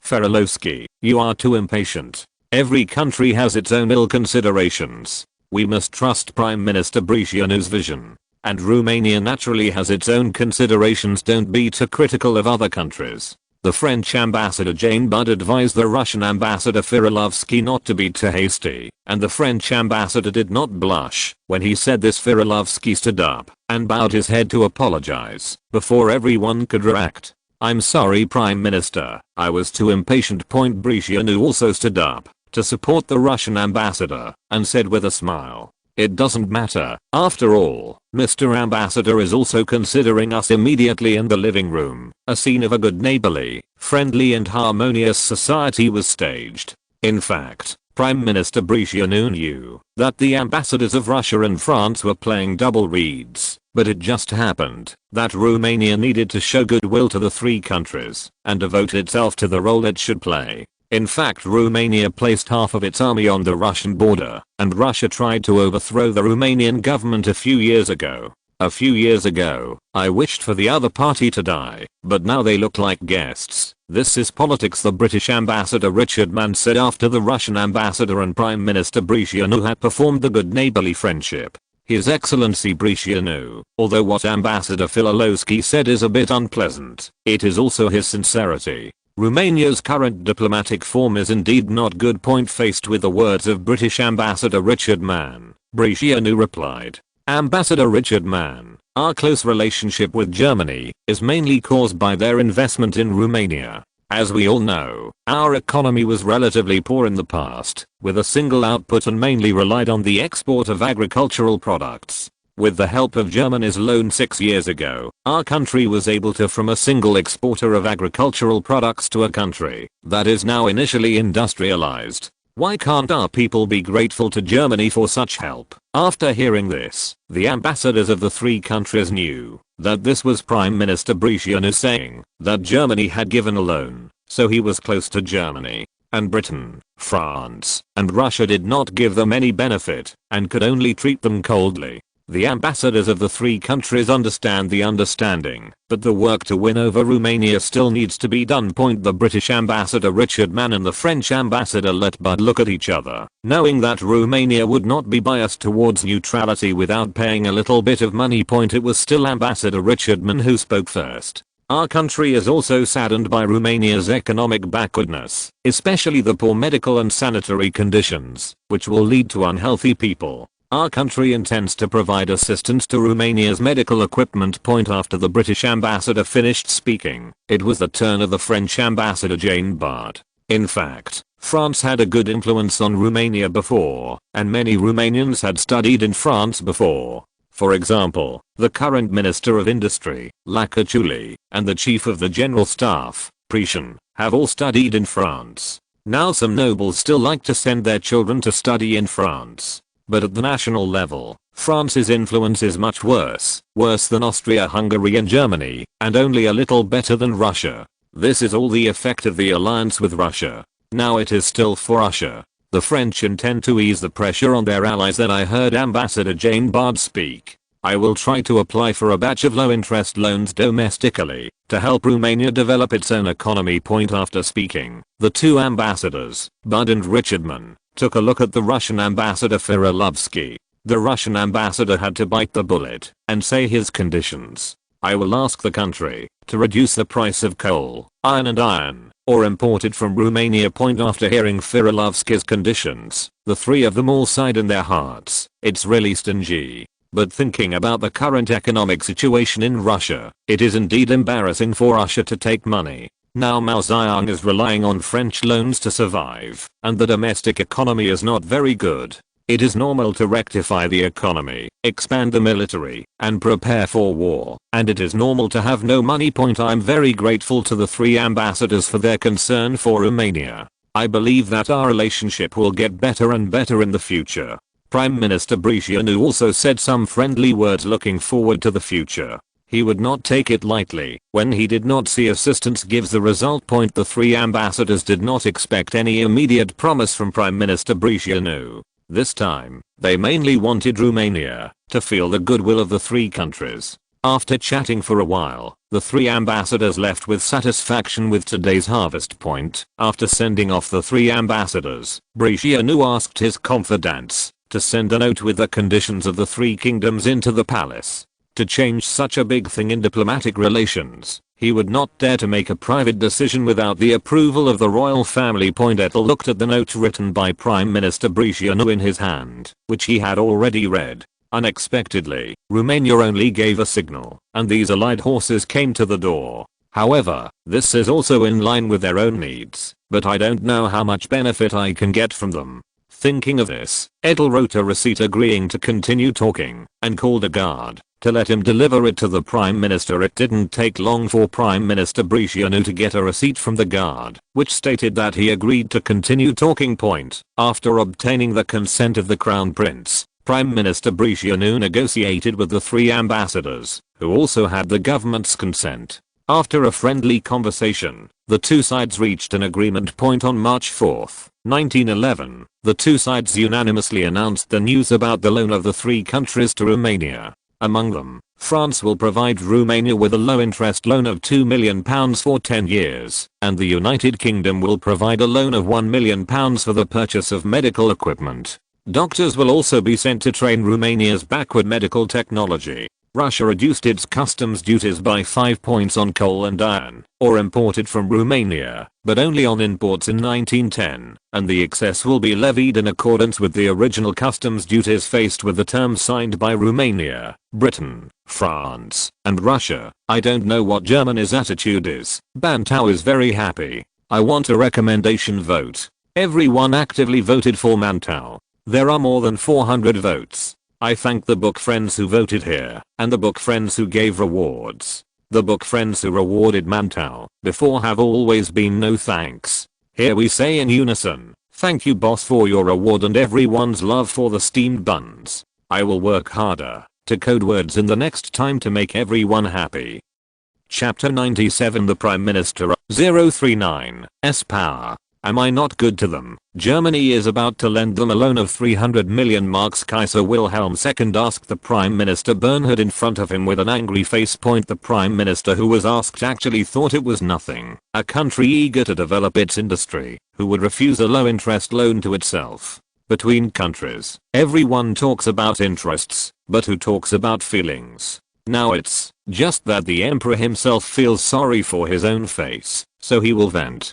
After all, William II also asked the general staff to add the Romanian army to the war plan. Unexpectedly, something went wrong with the sure thing. Of course, the Prime Minister will not speak his mind. After some thought, Prime Minister Bernhard gave his opinion. Your Majesty is not that you are too kind to Romania, but that you are too kind to them. After hearing the Prime Minister's words, Wilhelm II thought in his heart that this was indeed the case, and the Kaiser rarely refused Romania's request. On the one hand, Edel knew about the Kaiser. This is what later generations must understand when writing about Germany. On the other hand, it was also related to his cognition, because he believed that Romania was already a boiled duck that could not fly. Who knew that such a situation would still be encountered, and as a result, the Kaiser could not hold on to his face. Should we do something about Romania? William II muttered to himself. The Kaiser's words were heard by Bernhard, and the first line hurriedly persuaded the Kaiser. Your Majesty, Romania is only borrowing money after all. There is no need for us to have a deadlocked relationship with them. This is not good for our two countries. When William II heard the Prime Minister's words, his head calmed down, and he knew that he was just angry. If he makes small moves against Romania because of loans from Britain, France, and Russia, then he is not the Kaiser who has been in control of Germany for more than 20 years. After the Prime Minister's dissuasion, William II thought carefully. For the sake of the overall situation, there was really no way to take Romania. Finally, when he saw the message on the desk, he said angrily, send a reprimanding cable to the ambassador to Romania and ask him what the hell is he doing in Romania. As Your Majesty, I will ask the Ministry of Foreign Affairs to send this rebuke telegram shortly. For the Prime Minister who is in charge of every day, it is no big deal. If an ambassador is scolded, at most it is to change another ambassador, so he agreed very simply. It was terrible news for the ambassador to Romania. Lobo. He has worked hard enough. He is just an ambassador and cannot control the Romanian government. How can this be blamed on him? But looking at the telegram from the Ministry of Foreign Affairs of the Kaiser's rebuke, he didn't dare to justify anything. Who made him a small person and could only do the blame. However, the news that he was scolded by the Kaiser also spread in the embassy and was listened to by people with a heart. In the palace, Edel soon received news that the German ambassador had been reprimanded. He did not care about the poor ambassador, but was concerned about why the Kaiser scolded the ambassador. There is no news from Germany this time, but just scolded the ambassador, indicating that our actions are still within their tolerance. This is good news for us. Edel, who was sitting in a chair, said to the captain of the guard who sent the news, own judgment. His Royal Highness, does this have too much impact on Romania? The captain of the guard asked worriedly. Calouste asked this question because Romania and Germany now have the largest investment quota, accounting for 47% of Romania's foreign investment. In addition to the proportion of Austrian-Hungarian investment, Romania's foreign investment in the allied countries accounted for 2/3. If Germany warns of withdrawing capital, then Romania's economy will be very uncomfortable, which can drag down Romania's development momentum for several years. Isn't that the only way to scold the ambassador? Edel explained to his chief guard indifferently, point in Edel's eyes. It is necessary to break the relationship with Germany if necessary. Joining the Allies in World War I was out of his consideration, and Romania could not be the decisive force to change the situation. Point. Now that the Anglo-German naval competition is fierce, the Royal Navy has just received parliamentary approval for a budget for 4 Iron U-class super dreadnoughts, and 1 battle cruiser. Germany immediately followed up and began building 3 King-class battleships with a standard displacement of 25,796 tons. According to the current situation, it seems that the trend along the historical trajectory is very large, which makes the Crown Prince even more afraid to bet on Germany. Point. While Edel looks at the current situation in Europe from the memory of later generations, the Prime Minister uses previous cases to analyze the situation. In the Prime Minister's house, Prime Minister Bricianu was also in his office and his cousin discussed both the German response. Although he is relatively close to Britain and France, as the Prime Minister of Romania, his first concern is the interests of Romania. Point. Germany didn't respond to our actions this time, which shows that it is still within the tolerance range. But during this time, try not to sway German emotions, so that they feel that Romania is like a 15 or 6-year-old boy. Wendler asked in confusion after hearing the words of his cousin Bricianu. But we have only signed loan agreements with the governments of Britain, France, and Russia. Can we do this? This loan is not pure in their mind, and it is also for Romania. Prime Minister Bricianu explained to his cousin. Seeing Wendler, who was still a little unwilling, he continued. The domestic economy still needs Germany's help, and during this period of time, we cannot do anything that will affect the relationship between the two sides too much. I know this, but the smell of gunpowder over Europe is too strong now. I'm afraid that Romania will be forced to get involved, which will make the country unbearable. Wendler expressed his worries. The current rivalry between great powers has led most politicians to believe that a major war is inevitable. At present, the military expenditure of each major country is more than 30% of the fiscal revenue, and Romania's reorganization of the army has not reached their level. With such a high military expenditure and the rising antagonism of various countries, it is impossible for everyone to wake up without a major war. Romania, as a small country, has no choice but to be cannon fodder, no matter which side it stands on, which is why Wendler is anxious. Wendler, you are too anxious. Although most people in the country have a good opinion of Germany, the decision is not up to them. Prime Minister Bricianu persuaded his cousin. After hearing his cousin's words, Wendler sighed and said, I hope I'm overheated. After finishing speaking, Wendler walked out of the room and saw Bricianu, who had left his cousin, close the door, and was lying on the sofa exhausted. Before he became the Prime Minister, he always thought that this was a position that everyone envied. After he became the Prime Minister, he found that too many unsatisfactory things were waiting for him. Now recalling the Prime Minister's post, Bricianu secretly hurt himself. From the very beginning of the establishment of the kingdom, when my uncle was the Prime Minister, the king needed the approval of the Prime Minister to make decisions, and when he was the Prime Minister, he needed the approval of the royal family to do things. I felt really aggrieved. In recent years, the royal family has gradually withdrawn its power. Especially in recent years, the royal family has increased its investment in industry. Now, half of the large-scale enterprises that are developing well in Romania are held by the royal family. Among them, the former Prime Minister Stănescu should bear the main responsibility. If he hadn't obeyed the royal family, he would not have been like this. This hidden thought, Prime Minister Bricianu did not tell anyone, including his cousin Wendler and his family. Chapter 98. While the big man sighs for power, the little man's life goes on. In the absence of external interference, the Romanian economy is still growing strongly. Of course, this growth also benefits ordinary people, and Mizik, who has worked in Romania for 3 years, is one of the beneficiaries. Now Mizik has grown from a 17 or 18-year-old who doesn't understand anything, only a young and aggressive teenager, to a more mature and stable young man. Now he plans to go back to his hometown to see his relatives, and by the way, let himself show his face in front of the villagers. He has enough confidence to do so. After his own hard study and hard work, Mizik is now the team leader of the truck inspection workshop of Volkswagen, and there are more than 20 people under him. I can get more than 140 lei per month because of different positions. The same position is subsidized according to its importance, which is 20 lei higher than that of Baugavel who brought me here.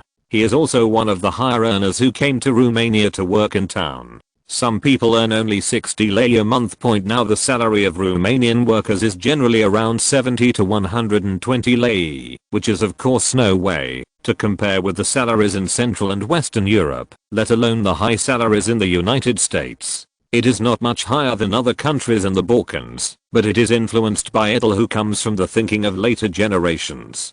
Close bracket. Now almost all businesses in Romania guarantee free room and board. In this way, wages in Romania are much higher than those in the Balkans. After all, food and accommodation cost money. Mizik is packing his luggage. In addition to his own supplies, there are gifts for relatives and friends. He has saved nearly a year of vacation for this time to go home. Now that he finally packed his luggage, Mizik breathed a long sigh of relief when he looked at the large and small bags in front of him. He was busy this morning, and it was not finished until now. Now he plans to take his luggage to the train station at the bus stop outside the dormitory area. Carry your luggage to the bus stop and get on the public bus to the train station. The public transport system of Constanta is now fully supported by Volkswagen. In the past 2 or 3 years, 100 Volkswagen buses have been donated to the Constanta government to improve urban transportation.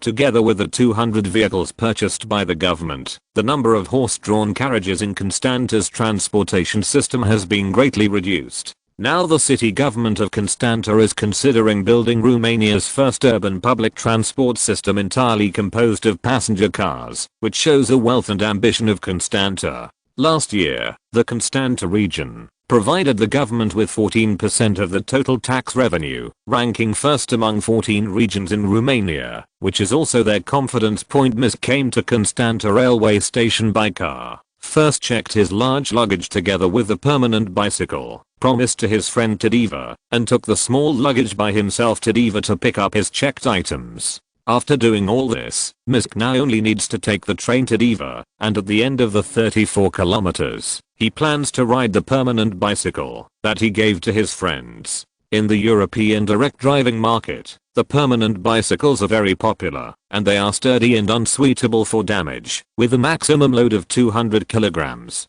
They are quite popular with ordinary people. After waiting at the station for a while, Mizik boarded a train bound for Budapest, Austria-Hungary. Watching the train running on the Romanian railway, Mizik looked out the window in a city that was much more prosperous than he had in the past 3 years. He also found that the utilization rate of rural machinery was much higher than when he came 3 years ago. I sighed to myself that Romania has changed a lot. The scenery outside the window of the train entering Austria-Hungary the next day also returned to the familiar environment, which was much worse than the changes in Romania. Mizik rested on the train for the night and arrived at Deva in the morning. He got out of the car with his luggage, got the sent luggage at the pickup station at the station, and tied it to the bicycle. Mizik wanted to try if he could rush to town for lunch at noon, so he rode his bicycle to the town of Brad. The footsteps of spring crossed the Carpathian Mountains, and the people who lived here were busy with their own business, and Mizik was riding a bicycle on the dirt road in the mountains. In the fields by the roadside, the farmers were taking care of the crops in the fields. Wheat, grapes, sunflowers, orchards, etc. all passed his eyes. The spring breeze in March is still a bit chilly, but his heart is still hot. On the one hand, he feels homesick, and on the other hand, he is tired. He overestimated how tired and out of breath he was facing the Carpathian Mountain Road, and finally arrived in town at 3 o'clock in the afternoon. Seeing the same scenery as before he left, Mizik is now in a high spirits when he goes home, and he plans to go home first before eating. Bought some bacon, bread, cheese and other items in the town, and continued to pedal my bike to my house. Half an hour later, he rode to the entrance of the village. Aunt Susan, who likes to chat at the entrance of the village, saw Mizik at a glance, and she asked suspiciously, "Aren't you Mizik from the Bulbo family?" I heard that you made a lot of money in Romania. Seeing that it was Aunt Susan who liked to hug her when she was a child, Misk quickly asked, Aunt Susan, you really look good. I'm Misk. Is there anyone in my family? Misk, I saw your father go out at noon, but your mother is at home. Thank you, Aunt Susan. After thanking her, Misk took out a gift specially prepared for relatives and friends from his luggage, took out a copy, and handed it to Aunt Susan, said, Thank you, Aunt Susan, for taking care of me for many years. This is a small gift. Please don't dislike it. You don't have to be so polite. The current Misk is really a sensible young man, and he will definitely have great prospects in the future. Aunt Susan used her high voice to delay, but her hand quickly took the small gift that Misk handed her, still muttering in his mouth. Misk, you are so kind. Live like a fox that stole a chicken. I'll go home and see Aunt Susan. Misk said to Aunt Susan with a smile, and then rode a bicycle to the direction of home, as if fleeing. Mom, I'm back. Misk shouted into the house as he rode to the door of his house. Then I heard a banging sound in the room, and then an old woman flashed out of the door. His eyes were full of eager joy, and he hugged Misk. My Misk is back. After speaking, he held Misk's face in his hands, and looked at it deeply, feeling satisfied. More spirited than before. Then she looked Misk up and down and said, much stronger than before. Mom, I'm not a child anymore, and now I earn enough money to support you. Misk looked at his mother, who was much older than 3 years ago, and said emotionally, We can still move. Where do we need you to support us? As long as you can live well, we will be satisfied. Mom retorted Misk's words. I heard that Dad went out at noon. Misk asked his mother. Chapter 99. Hearing her son's question, a gloom flashed in the mother's eyes, but she recovered immediately. Your father needs his help with something. When Misk heard his mother's vague answer, he immediately became alert to the emotions he didn't care about in his heart. He is no longer the young man he was 3 years ago, and he knows that his mother is hiding something from him. Misk asked hurriedly, did something happen at mother's house? Seeing her son's concerned and eager expression, the mother secretly sighed and told him that she knew she couldn't hide it. There's something going on at home lately. In his mother's account, Misk learned that Alzabi, a Hungarian land noble living in the town, planned to build a country house. He took a fancy to a place to build a villa, and the only piece of land in the Misk family was next to the newly built villa. This made Alzabi feel less than perfect, and planned to buy his family's land and turn it into a garden. There was nothing wrong with the matter, but as a result, the Lord Alzabi showed his stinginess in the price, and was only willing to give half of the market price. The manager is also renting the land of the Hungarian nobleman Alzabi, but how could his father Borbo agree? This is the last piece of land for his family. Seeing that his family refused to agree, Alzabi used the money to get through the government department and wanted to take his family's land back to himself. As a result, it happened that Edel was going to marry Princess Sophie Mary, and Emperor Joseph I of Austria-Hungary ordered that the Romanians not be oppressed during this time. This was not done, and it was considered the crown prince's preferential treatment for the Romanian people living in Austria-Hungary. Seeing that the government was unwilling to cause extravagance during this period, Alzabi did not give up and raised the price of their piece to the market price and said that this was the last sincerity. Bulbo is the theory of the past. Hearing his mother's words, Misk felt that things were not good. He unpacked the luggage in the car and rode his bicycle to Alzabi's house. Misk rushed to the townhouse in Alzabi, or 3-story garden villa, out of breath. It was built 15 years ago by Alzabi at a cost of 60,000 crowns. It has 18 rooms, front and rear gardens and a small fountain. It is one of the best mansions in town. When Misk arrived, he happened to see his father being pushed out of the door by Alzabi's thugs. Looking at the old father who fell to the ground, Misk roared stop. Alzabi's men watched as a young man galloped over, and a man who looked like a butler sneered after seeing who was coming. Who am I? It turned out to be Misk, who made a lot of money in Romania. You came just in time to persuade you, this stubborn father, that our Baron Alzabi took a fancy to your land and planned to trade fairly. This is also for the good of your family. I hope your father and son will think clearly. Misk stepped forward to help up his old father, who was only in his 40s with white hair, and said to the housekeeper with red eyes, We'll think about it. It's still you who have seen the world and know how things should be done. The butler was very satisfied with Misk's answer and called these thugs to go back to the villa. After taking 2 steps, the butler seemed to remember something and turned around and said to the father and son, "Don't say we didn't give you time to think about it. You need to see the purchase and sale procedures for this land in 3 days. Otherwise, father, let's go back first and we will discuss the land sale again." Misk looked at his father with red eyes and said comfortingly, "Misk is a last piece of land. What if we don't have it?" The old father looked at Misk blankly, grabbing his clothes with both hands and continuing to talk. "I just want to change a piece of land, can't I? Misk, can you tell me this is really not good?" At the end, the father fell into tears on his son's shoulder and cried bitterly.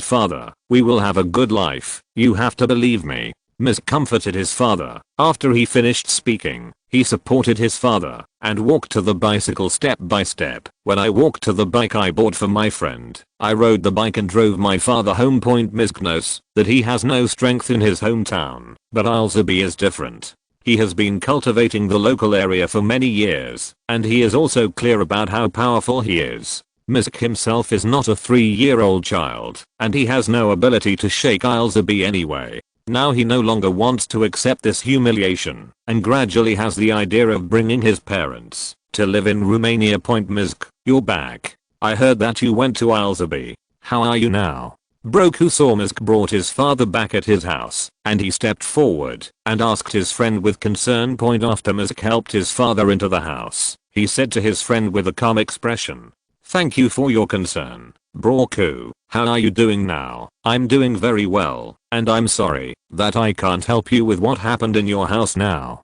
Broku said to him with a look of regret. "I won't blame you. After all, you also have to take care of your family, and so do I. We are not 3-year-olds anymore. I'm glad you could come to see me." Misk stepped forward and patted his friend's shoulder. After speaking, he pointed to the bicycle he rode back and said, "Come and see the gift I brought you. How do you feel?" "I can't take this bike in Misk's current situation. You should use it yourself." Seeing this bike, Broku knew it was the best permanent bike on the market right now, and it cost 300 or 400 crowns. It would be a lie to say that he didn't want it, but now the situation at Misk's house makes him feel that he can't take it. Facing the rejection of his friend, Misk knew it was for his own good, but he now has his own ideas. "Broku, just take it. I also have a bicycle like this in Romania." Misk deceived his friend in good faith. In the end, under Misk's semi-forced, Broku accepted the bike. Misk returned to the room and looked at his dazed father, sighing inwardly. Then he sent the gifts he brought back from house to house. Everyone who received the gift thanked him and expressed sympathy for what happened in his family. This made Misk feel more and more that maybe moving to Romania would be a good choice. On the 3rd day, Alzabi's housekeeper came to his house with a thug. "You are Misk. I heard that you have a good time working in Romania. I believe you have also figured out the purpose of my visit this time." Hearing that the housekeeper he had seen before looked at him arrogantly, he was not at all afraid of their disapproval. Misk handed him the signed consent document, and the butler said with a frown after taking it, "It needs your father Borbo's signature." "Are you going too far?" Misk asked angrily. "Our baron said that we need your father's signature." The butler looked like you could do anything to me. "Okay, I'll ask my father to sign it," Misk said, completely suppressed emotions. After finishing speaking, he entered the room and looked at his sluggish father. He took his hand and signed it with a handprint. Misk walked out of the house with grief in his heart and gave the transfer agreement to Alzabi's housekeepers and thugs who were waiting outside. "Now you are satisfied?" Facing Misk's words, the butler didn't answer. He waved his hand behind him, and a thug took out a money bag and handed it over. The butler took the purse and threw it to Misk. "This is the money you sold the land, and don't say that the baron is bullying you." "Our whole family is very grateful to the Lord Baron for his kindness. How can we speak ill of him?" The housekeeper didn't take Misk's sarcasm seriously either. These Romanian people just needed a hard lesson, to be honest. The family will soon lose sight of them, and there is absolutely no need to talk. By the way, there is one more thing I want to tell you. You don't have to rent land next year. Our Lord Baron plans to raise pigs in the field. After hearing the butler's words, Miss couldn't stand it any longer and went forward to beat them up. Several thugs swarmed up behind the housekeeper and knocked Miss to the ground. Watching Miss being knocked down, the butler said with a sneer, "Dare to fight with me," and hit me hard. Seeing his son being beaten, Bobo stepped forward and tried to push them away, but when the beater pushed him away, he fell to the ground and fainted motionless. "Don't hit me, I beg you not to hit me," the mother said, seeing her son being knocked to the ground, kneeling down and crying. "Okay, stop." The steward saw that it was almost the same and continued to speak to Music.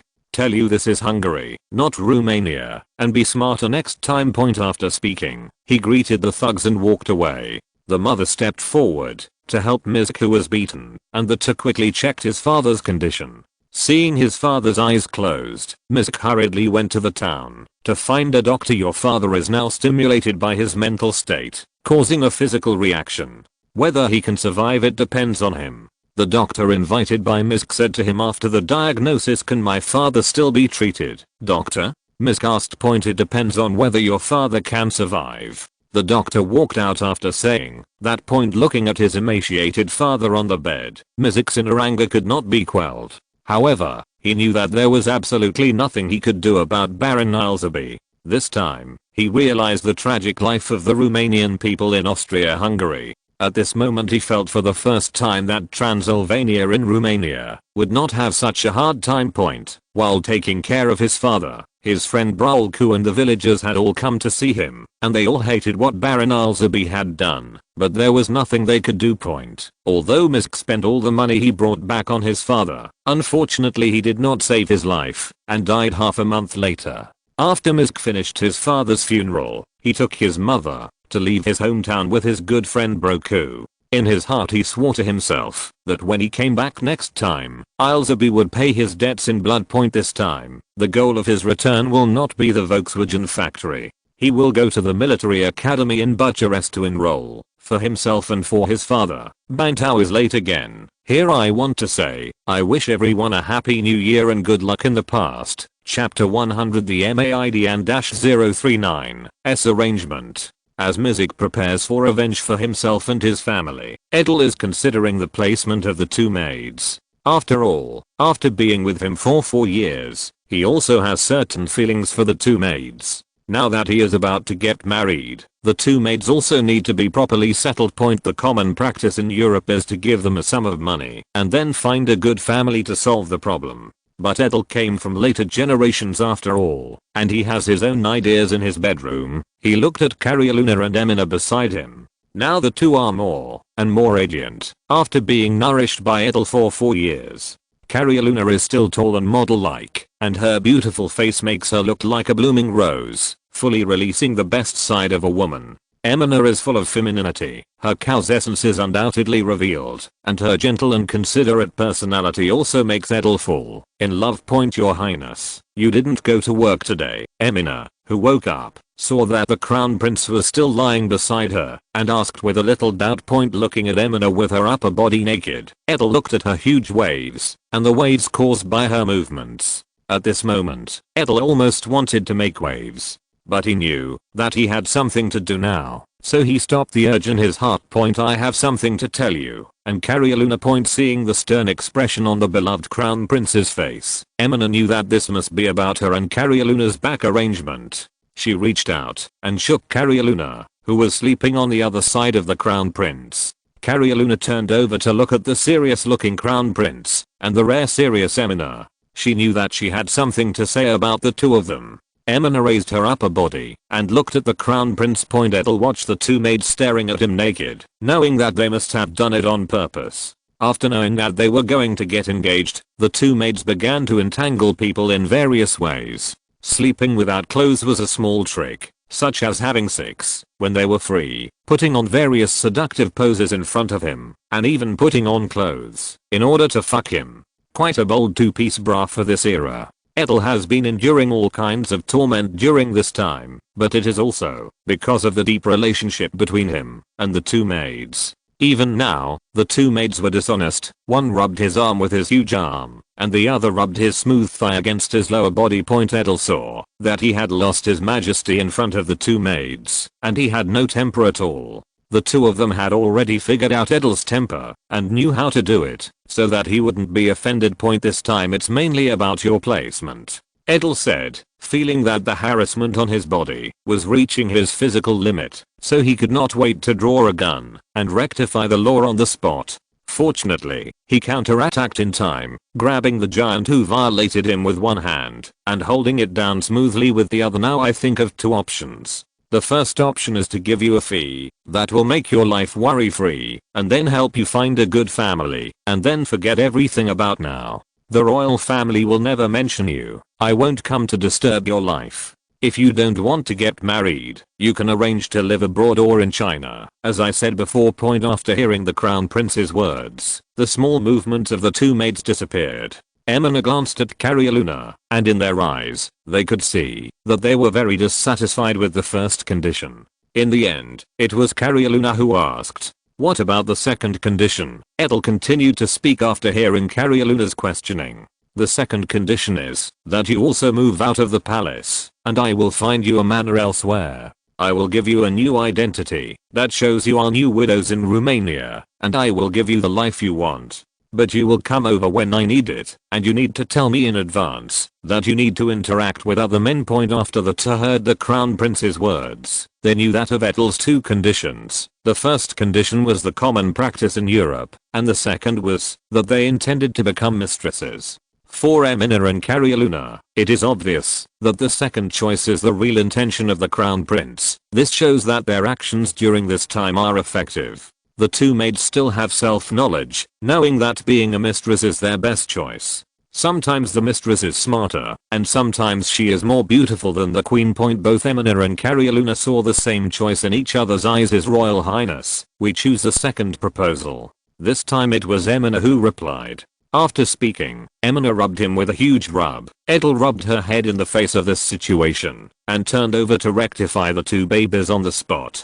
After a bloody scene, 8,000 words are omitted here, and the plot will make up for the picture. After finishing, Carioluna leaned on Edel's shoulder and asked during the break, "When do you plan to arrange for us to live out, Your Highness?" At this time, Emina also poured a glass of water and handed it to Edel, which was a habit he had always had.